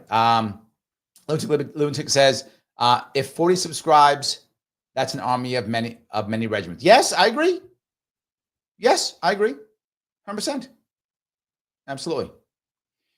All righty. Ryan goes on to say, Larry, I lost my childhood friend and his wife due to a drunk driver. We have a plethora of, laws in the books. That jerk who killed them both would never be stopped by law. Correct. Yes. Correct.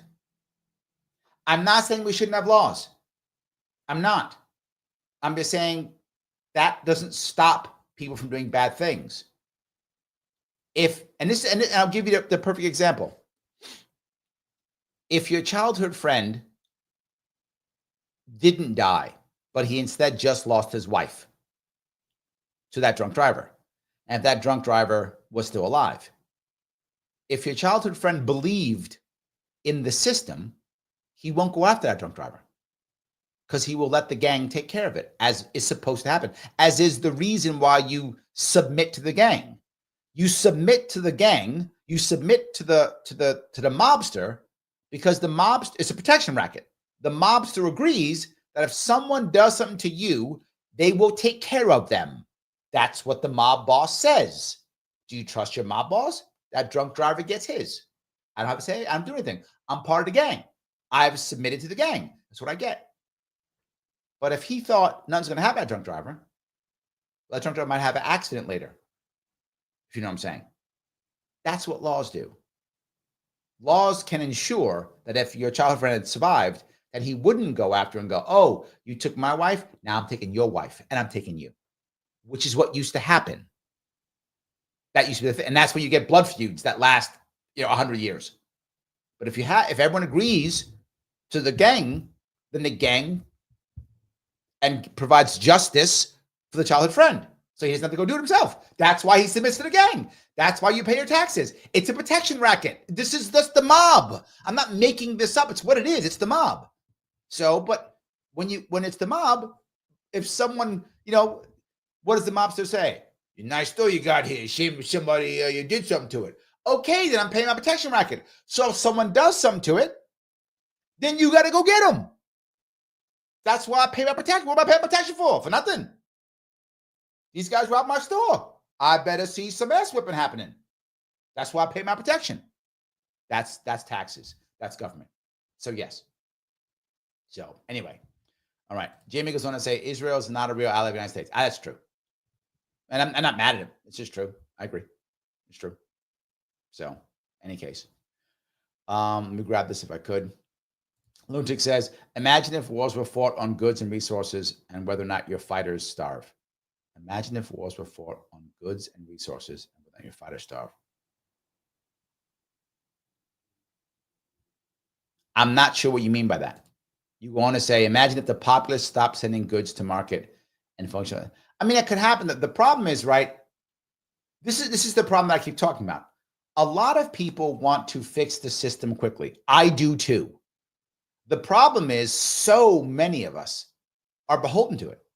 Over 60 million Americans get a check from the government every month. 60 million. It's only 330 million Americans. It's about what? 1 in 5, 1 in 6 get a check from the government. And many of those people, they need that check to survive. That's where they are. Okay. How do we fix that? I'm just going to stop. Well, they're our family. They're our friends. They're our neighbors, people that we know. So I go back to the same thing. I'm not saying these people don't need money and shouldn't get something. I don't know each of them, but the community would. We have to rebuild our communities so our communities can support people. If our communities can support them, the government doesn't have to. Right? But the government takes over and now we don't care. And that's the worst part. Now, when someone's getting a check from the government, it's like the government. It's a blank check. It's faceless. I feel like I deserve it. I'm entitled to it. It doesn't matter. It's just government money. It's invisible. It doesn't matter. So I'll just keep taking it. Who cares? If I don't take it, you're stupid. I take your money. I agree, by the way. I don't mean to be mean, but if the government's if they're going to give stimmy checks out, I'm taking my stimmy check. I'm not going to not take it. I'm taking it too. I'm as guilty as the rest. I will take it. My problem is we shouldn't have to. There should be, there isn't obviously. Community would know. If your community was actually supporting you, if you were in trouble, if you had a problem, if you had a kid and you needed help, whatever, and your community, if there was a way for the community to support, you would feel like you owed that community. You'd want to give back. Of course, it was human nature. Now, will there be some jerks? Would there be some jerks? Of course. But the vast majority of people would want to give back. You want to support your community in return. So now when someone else is in trouble, you're like, I got you. When I was in trouble, my community supported me. You're in trouble, I'm in a good spot now, I will help you out. That's what should be happening. And again, the only example I have of this right now I can think of is the Amish, right? And again, I did a show on this. The Amish are growing. The Amish are growing. Why? Lunatic, you're right. People want that. At our core, we would rather have community supporting us than government at our core. But that's not the world we live in. The world is go get your benefits, right? Get your check, move on. And they're right. I'm being very forward. If someone's going to write me a check, I'm taking it. I'm not going to be all right. Oh, take your stimmy check back. I'm taking it. I'm spending it. Of course I can. I'd like to change that world because there are people who need help. There are people who are in trouble. But it should be community and not government. So, yes. Let's see here. Ingrid says, so are you stating that people are going to rebel? Is this for me, Ingrid? And use guns within the system? No, I don't think that's true. I don't. But I do think that when you have a group, when you have a well-armed populace, it becomes a lot harder for government to oppress you, right? Well-armed minorities are very hard to oppress. One of the first things they did after the Civil War was over was create gun laws to pull guns out of the hands of former slaves. And if you're the government, smart move.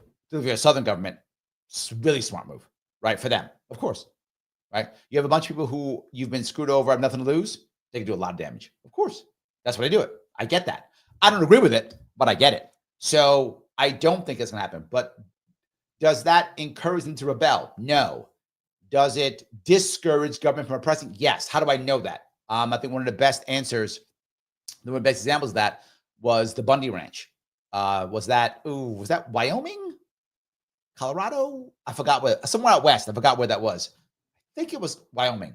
Anyway, wherever it was, the government wanted to come take his stuff. He got a bunch of his guys all armed. The government backed off. Perfect example of that. Yes. When did Australia literally build camps and put people in camps? Have to go the guns away. You think you can do that in America? Ingrid, think you can do that in America? You think now, particularly after what happened in the lockdowns, you think now the government could say we're going to build camps and we're going to put people into those, stick camps. We can go do that. Never would happen. Why? Because nobody wants, and I'll be very clear, nobody wants deleted law enforcement. Nobody wins with that. And I mean, nobody wins with that. Everyone loses when that happens, because then nothing but more violence occurs. And even the government knows that. They know that's going to happen. They back off. We're done. We're done. Back off. That's what it does. So no, it doesn't get people to rebel. It slows the government down from being as oppressive. It slows them down. That's what it does. So I hope that was clear. Mike goes, no, Russia won't do it. Not a natural sponsor of that ideology, and no benefit to Russia. Plus, Iran will become enemy as those are their puppets. Without Iran, global. I'm not fighting you. I said I was stretching. It's a stretch. I'm not fighting you, Mike. I think it'll be a stretch. That was the only way I could see it. If they wanted to, if the Russian leadership believed, and I don't know if they do or not, if they believed that a way of bleeding out the West would be another proxy war like Afghanistan or Iraq, that's when they might do it, if that were the case. But otherwise, I agree with you. I don't think they would. Yeah. Yeah. All righty. Let's see if I can do this here. Ryan, thank you for the $5. Larry, when are you and No Soundbites Allowed going to have the best Star Wars / Star Trek best villain show or tournament? Inquiring my, I'm up if he wants to do it. I'm up. That's just Mike's show, not my show. I don't run his show. He runs his show. Got to ask him. You got to ask him, and then he'll tell you. You got to ask him. I'll come on the show if he wants me to come on. That's Mike's show. You got to ask him. He goes on to say, "I love Glenn Beck." Yeah, I got to tell you, I did many interviews in 2018. I mean, dozens, maybe hundreds. So many interviews I did. Glenn Beck was my favorite interview, and the reason is Glenn Beck and I are actually friends. Like, we know each other, and he wasn't like just some guy. If that makes any sense. So when we had that conversation, it was a real conversation when people, like, we'd already talked before, like we knew each other already. So that was my problem. That was my favorite. If anyone cares, you want to watch an interview, it's about an hour and a half long, maybe give or take an hour, maybe in that area. You can go on my YouTube page, just put Larry Sharpe Glenn Beck. It'll pop up about an hour and a half long. So one of those early episodes, we're like episode 8, 10, something like that. The early episode. My favorite interview. I really enjoyed it. Ryan goes on to say, faith, hope, and charity better than government. Correct. That is an accurate statement. Yes. Accurate statement. 100%. Yes. All righty. Keep going on here. If I can go down here. Mike says, 200 people. Was it that many? Damn, I thought like 50. I was working the crowd, so I didn't know. Like, literally, Mike went in early with my daughter to set up the camera and such. He went in, and I was literally just walking in, shaking hands, kissing babies. Mike started following me afterwards. He set up things like follow me with the camera. So yeah, it was pretty good. So yeah, I just was shaking hands, meeting people, catching up. I just did all that. I thought it was like 50. Okay, 200. I believe you, Mike. You saw it better than I did. I was in my own world. So yeah, he goes on to say, I took several wide shot photos. Okay, there we go. Yep. So Phil says, Larry, babyface, show up. I'm a baby, Phil. It's my mobster name, Babyface. That's my mobster name. Absolutely, yes. All righty. Pinky Bro says, Texas has a judicial system that's unfriendly to labor, which is a big draw for him. Yes, I agree. You're right. Yes. Pinky correct. Yes. Texas is much. New York is the opposite. New York is so pro-labor that it crushes small businesses. That is how bad New York has gone too far. But Texas, I think, is the opposite. It's accurate statement, Pinker Bell. If I tell people who want to start business in New York State, I say, are you going to hire somebody? They go, yeah, I'm hiring somebody. I said, that's when the punishment starts. What? I said, never hire somebody in New York State unless you can afford to hire 3 people. What? Yes. Hire no one unless you can afford to hire 3 people. That's how much it's going to cost you. The second you start a business in general, what also New York State does, for those of you who started a business in New York State, the second you start a business, they start sending you billing that you owe the state for taxes, for workers' comp. They'll start sending you bills. And if you don't have a savvy accountant, you'll get scared. And you'll call them and go, how do I can't afford these bills. And then negotiate with you. New York State will negotiate with you. Of course they will. Because in reality, you don't owe anything. If you're a solopreneur, you do not require workers' comp. They know that. They still send you a bill immediately. saying you owe workers' comp. This is the thing that happens all the time in New York State. And then you begin to negotiate with them. So instead of paying $40,000, you pay $10,000 or $20,000. They just took the money from you. Well, if you have an accountant, the accountant goes, stop. He doesn't owe it. You go, okay. I'm not making this up. That's the thing. That's how New York State extorts small business owners. The second you start a business, they see it gets registered, they send you bills. You owe us money. Now, I happen to know my business, I go, I don't owe you shit. And then my accountant gives my accountant, he says, get away from me. And they go, okay. But if you don't know any better, you go, oh my God, the government's coming after me. I'm scared. I can't afford $40,000. Can you afford 20? Yeah, give me 20. Give me $20,000. And they're good. A little extortion. That's New York State. They're the opposite. New York State is the opposite. They literally punish you. And big business doesn't worry about it because they know the rules already.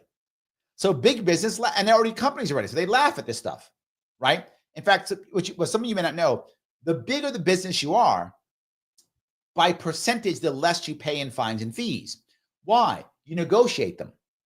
The state and city will always negotiate. People will tell you that. They won't get paid. They won't get paid. So if you can't afford it, they don't get paid. So they always negotiate, right? Small business owners don't know that. So what happens? So I get a fine. I'm a bakery, and I get a fine for $5,000.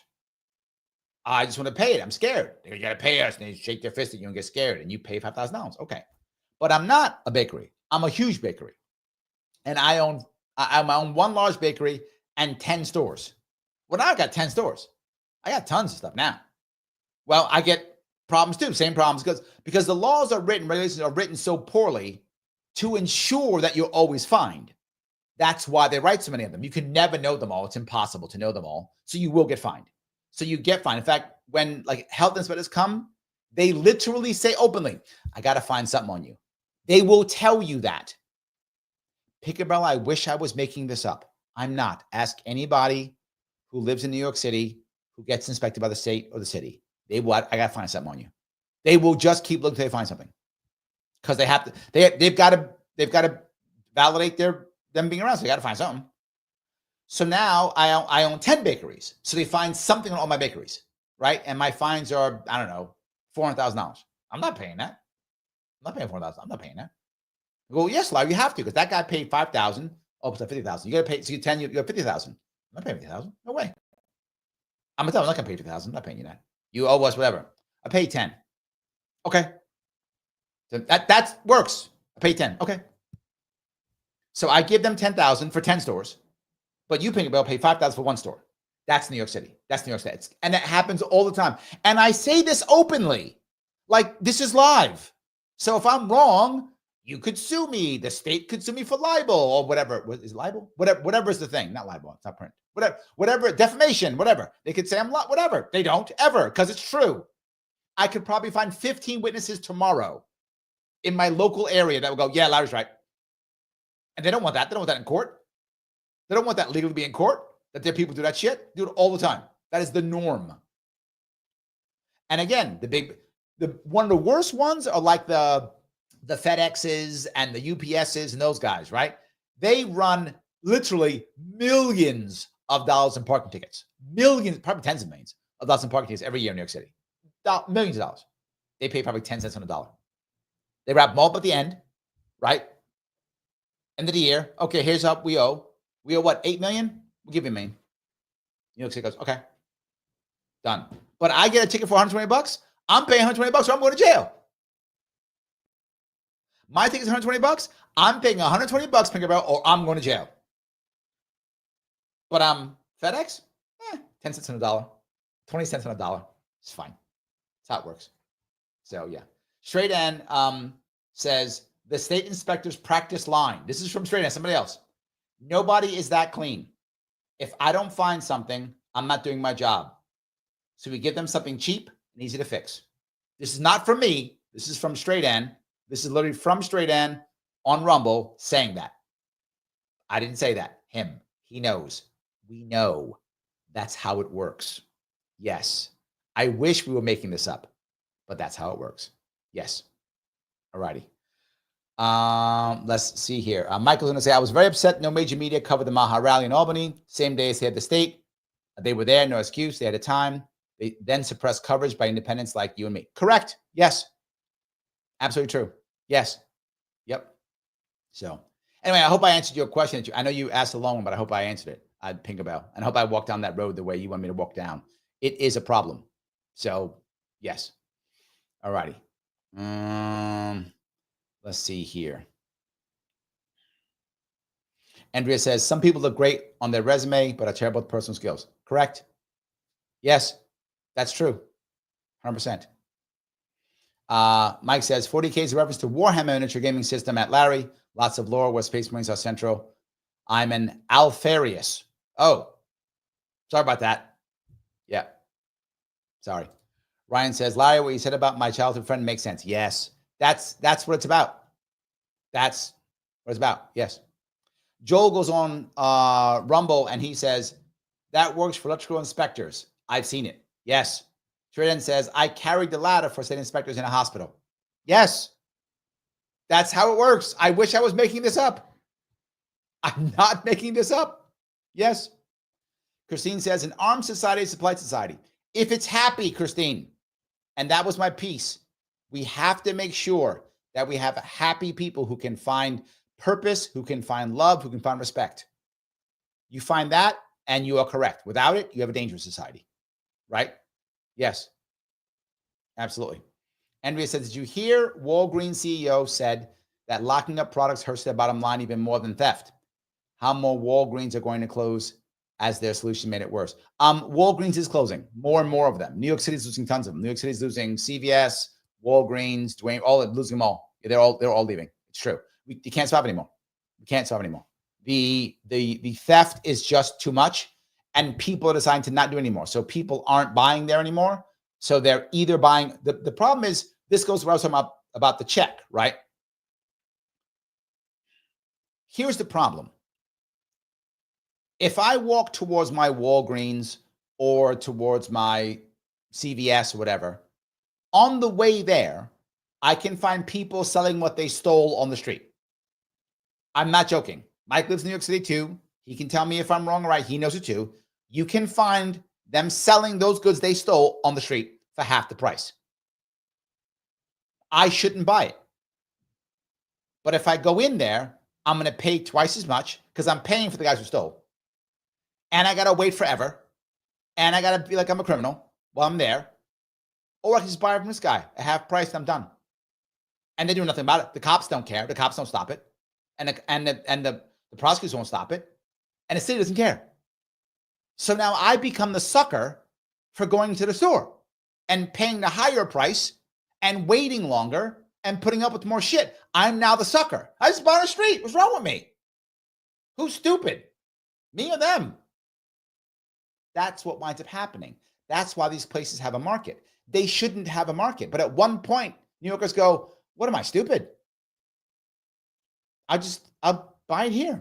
It's the same. He just stole it from there. I'm not joking. He just stole it. So it's the same product. I'll buy it there. The cops don't care. Sometimes the cops are there and don't do anything. Sometimes the cops are physically there. Don't do anything. So that's what winds up happening. Now that has to change eventually. It just has to. There's no way around it. Because eventually the system can't function anymore. So eventually it will change. You see, finally they're starting to do the thing in the subway. I've been talking about this in the subway for years. Just, you don't have to do all this other garbage. Just make it to where you can't jump over the turnstile. That's it. Just do that. They're finally doing that now. Because now people are saying, why am I paying? Same thing, Andrea. Why am I paying? Why am I going to pay for a subway when everyone's just jumping it? So I'm going to pay more for what? Or worse, here's the part that's even worse. I don't want to pay because I feel like a sucker. So now I don't want to go down there because I feel like a sucker. So I'd rather just not use it. And I'll walk or use the bus or whatever. Not paying for the bus either. People aren't paying for the bus anymore. Because we have a new system where you prepay like the Europeans do when no one fucking pays. Now you got me going, Andrea, on how insanely broken and stupid my city is. And it just makes things worse constantly and spends money to make things worse. Anyway, I'll keep going before I go. See, Andrew, you get me home. It's your fault, Andrew. It's your fault. You got me all mad. I'm blaming you now. There we go. Grace says Clyde Bunny was Nevada. Thank you, Nevada. I thought it was Wyoming. Thank you. Yes, Grace, thank you. Clyde Bunny was in Nevada. I knew it was out west someplace. There we go. Okay. Let me see here. Andrew goes, that was a great interview. Yeah, I did like that one. Yes. Lunatic says 2018 is now 7 years ago. I know it was a while ago. It was a while ago. That's my first run for governor. It was 2018. I started my run in 2017. I know I started on my birthday, which is July 12th. I started on my birthday, July 12th, 2017. That's when I started my run. So yeah, absolutely. So any case. All righty. Let's see if I can go down here if I could. Grace was on to say labor is the biggest expense for a business. Often is. Sometimes, depending upon where you are, it can be real estate. Depends on how many people you do. So yes, absolutely. Christine says, shaking babies, kissing hands. I try to not shake any babies because you can get in a lot of trouble for that. You can really get a lot of trouble for that, for sure. Absolutely. All righty. AC says, oh, Echo and the Bunnymen is who sings that. What's up with you younger ladies who know all the great older songs? I know Echo and the Bunnymen. I actually had their album, Killing Moon. I think, did I get that right? A Killing Moon? The Killing Moon, right? Killing Moon. 2 of them. Bring on the Dancing Horses, Killing Moon, a couple of them. So yes, I remember many of them. I do. So I was a Echo and the Bunnymen fan. I still like them. I've still listened. I still know it. So yes. Yeah. Anyway, Ryan says also a huge Beastie Boys fan. Me too. Back in the day, absolutely. Or the before Beastie Boys. Some of you old enough to remember before Beastie Boys, Third Base. Some of you may remember that one. I don't know if you remember that one or not, but yeah, that's back there. Mike says same thing with paying for mass transit. Oh, there we go. Yes, thank you. You just got it. Yes, you're following me perfectly, Mike. Fare hoppers are constant. Bus or train makes you feel crazy for paying. Yes, it makes you feel. Yeah, Michael Stone says, "Yep, happens all day." Mike sees it. Mike's instantly with me. He sees it. He sees it. You feel like a sucker. Like why am I doing this? You feel like a sucker. It's terrible. So absolutely. All righty.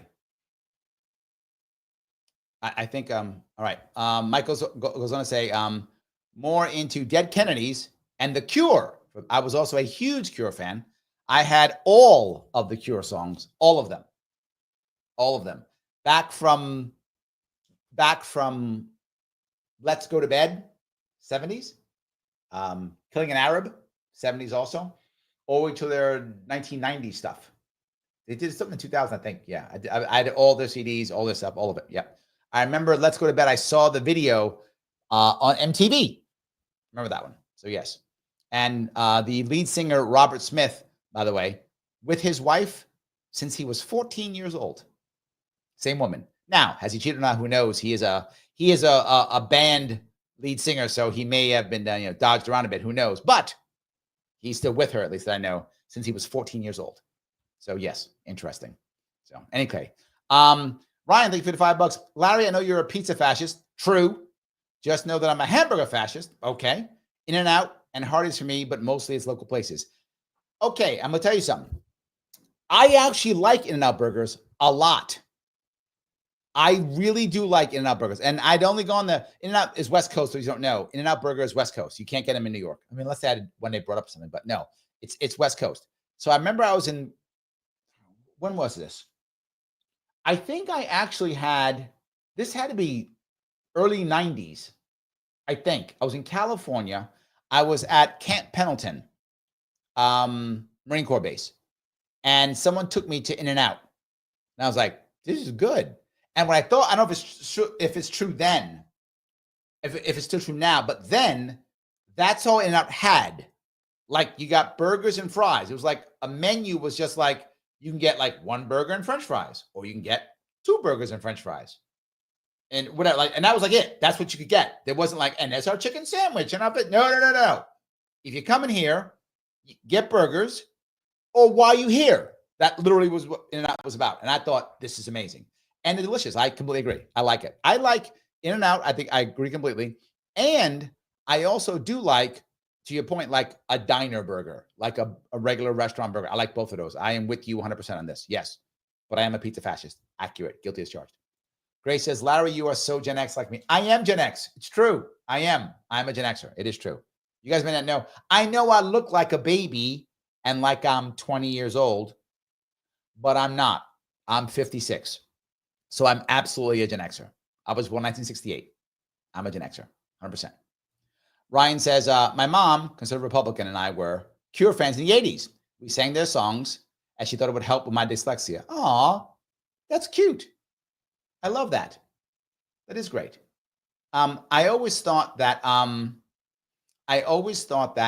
the Cure, the songs that I enjoyed the most were songs with amazing lyrics that were very poetic, which is why I liked a lot of early rap from the 80s and early 90s before it got too too violent. A lot of it had amazing poetry. Even some of the gangster rap had good poetry. But earlier stuff, I think, had better poetry. And I thought that was a part that I really enjoyed too much. I also enjoyed the band The. Some of their poetry is amazing. Is it August and September? Wonderful poems. Absolutely. So yes. And The Cure has great songs. Love songs that are really love songs that are really about someone falling in love. Stuff you don't really hear today anymore. Now, most of the songs today aren't about love. They tend to be about sex, which good for you if that's what you want. I'm not mad at you for it. But the songs from The Cures were about men actually falling in love, men actually like falling for somebody and feeling terrible. I remember one of the lyrics from the the name of the song was August and September. I think that's right. What kind of man was I who would sacrifice your happiness to satisfy his pride? What an amazing line, right? What kind of man was I who would delay your destiny to appease his tiny mind? Think about that kind of, you don't hear that kind of stuff now. So yeah, that I do agree with you on that one. And a lot of the Cure songs are really about love. And I think it's because Robert Smith is a romantic himself. That's what I think it is. So anyway, we keep going on to this. Ryan goes on to say heavy metal, classic rock, and Korn. I enjoyed Korn too. I did. Yes. Grace says Robert Smith of the Cure hates the British monarchy. He is hysterical in his disdain for the crown. Makes sense. That actually makes sense. I agree with that. Mike says best song ever, One of These Days, on Animals album, Pink Floyd. Next is Sandstorm by Darude. Sandstorm is classic. Yes, I can still listen to that today, Mike. I agree with you. Sands, absolutely classic, 100%. Totally classic. Absolutely. So, any case, we went way off topic, but it is the AMA, so I guess we can do that. Guys, I'm going to ask one more time, if I could, please click the button known as like. I know I ask often. It matters. If you click this button, people will see it. People will share it. It does matter. Please do it. If you have not shared this, please share it into anything. I don't care where you share it. Put it into something. It does matter. Please subscribe to the best of your ability. It does matter. Please do that. If you want to super chat, you can. Love those. You can always become a member if you like. I want to head on over, if I could real quick, to Rumble. And hold on. Larry Sharpe is a Cancer. That's correct. My mom was born July 4th. Yes. And by the way, Peace Logic, who's off and on, not on tonight, also born July 12th. July 4th. Sorry, July 4th. Also a Cancer. So yes. Little Lady goes on to say, MTV actually played music. It did. I remember. It did play music. I still remember that MTV, it actually, you could watch it. You watch it like 8 o'clock on like a Monday or whatever it was. And that's when the premieres happened. You knew that was the new premiere of the new video that would happen at a certain time every week. I forgot what it was, 8 o'clock on something like that. That was kind of interesting. So yes. Liberty Lady asks, will you have your radio show this Tuesday at 1 p.m.? Yes, I will. Radio show back on. Remember, I was away last Tuesday in Albany. So yes. Farnell Academy says, Larry, how can you possibly know so much about so many darn things? I know everything. No. Oh my God, Andrew, the Headbangers Ball. Yes, that was amazing. 100%. The piece that, what I'll say is I have a good memory. How about that? That's what I will say. I have a good memory. There we go. I have a good memory, and I have a good enough diet, keto, which keeps my brain functioning well. That is how I can remember so many things. How about that? Is that good? Is that a good answer? I also have synesthesia, which allows me to see time in my head as stairs. I think I told you this before. So I have that in my head. So history is seen as stairs. So I'm able to do that much more easier than the average person who doesn't have that issue. My youngest daughter also has synesthesia. My oldest did not inherit it. It's inheritable. So I got it from my mom and my dad. I know who. I'm adopted, so I don't know who my biological parents are. So one of them probably had it. I inherited it from my mom or my dad. And my youngest daughter inherited it from me. My oldest did not. My youngest daughter also has synesthesia. So that allows me to, I see time as colored stairs in my head. If you can imagine if you can imagine, say, a pilot who can kind of see almost like a, something go on in front of them, in front of the screen. In my head, I see time in that way, whether that is days or months or decades, which is why I'm often very good on when something happened at a given time, because it's easy to pop into my head.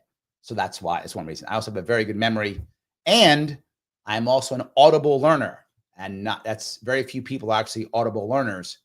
So since I'm an audible learner, when I hear things, I remember them. So it also helps. And the last piece of all those I know so much is I'm a bit older than most people. There we go. I've been around a bit, and I've been trying to learn things for a long time. I also have a love of learning. So the next thing I'll add on is, for many people, I talked was the beginning of this year about trying to recharge, right? It's important to recharge. For many people, recharging is something physical. For example, meditation for many people, running for some people, weightlifting for some people, sleeping for some people. For most people, recharging is something physical. Not everybody, but the majority of people, something physical is what gets them. Some people actually eating, believe it or not, will recharge them. Depends on the person. Most people will do that. For me, my recharge is learning. So I'm always trying to learn something, always. And because I'm an audible learner, it sticks very well. Pick about nose, audible learner, bingo. Think about you, you're an audible also. Only about 20% of humans are audible learners. Most are either kinesthetic or visual. Only about 20% are audible. You and I are audible. And that's why we're able to, I can retain a lot that I hear. And Pickleball obviously the same. So yes. Pickleball, you also told me that you're on the spectrum. If you're on a spectrum, the advantage of people who are sometimes on the spectrum when it comes to learning depends on the person. Some people on a spectrum, they have a trouble with empathy. And because of that, they're unable to learn as well as others in the traditional ways. They have to have different ways of learning. Some people on the spectrum, the opposite is true.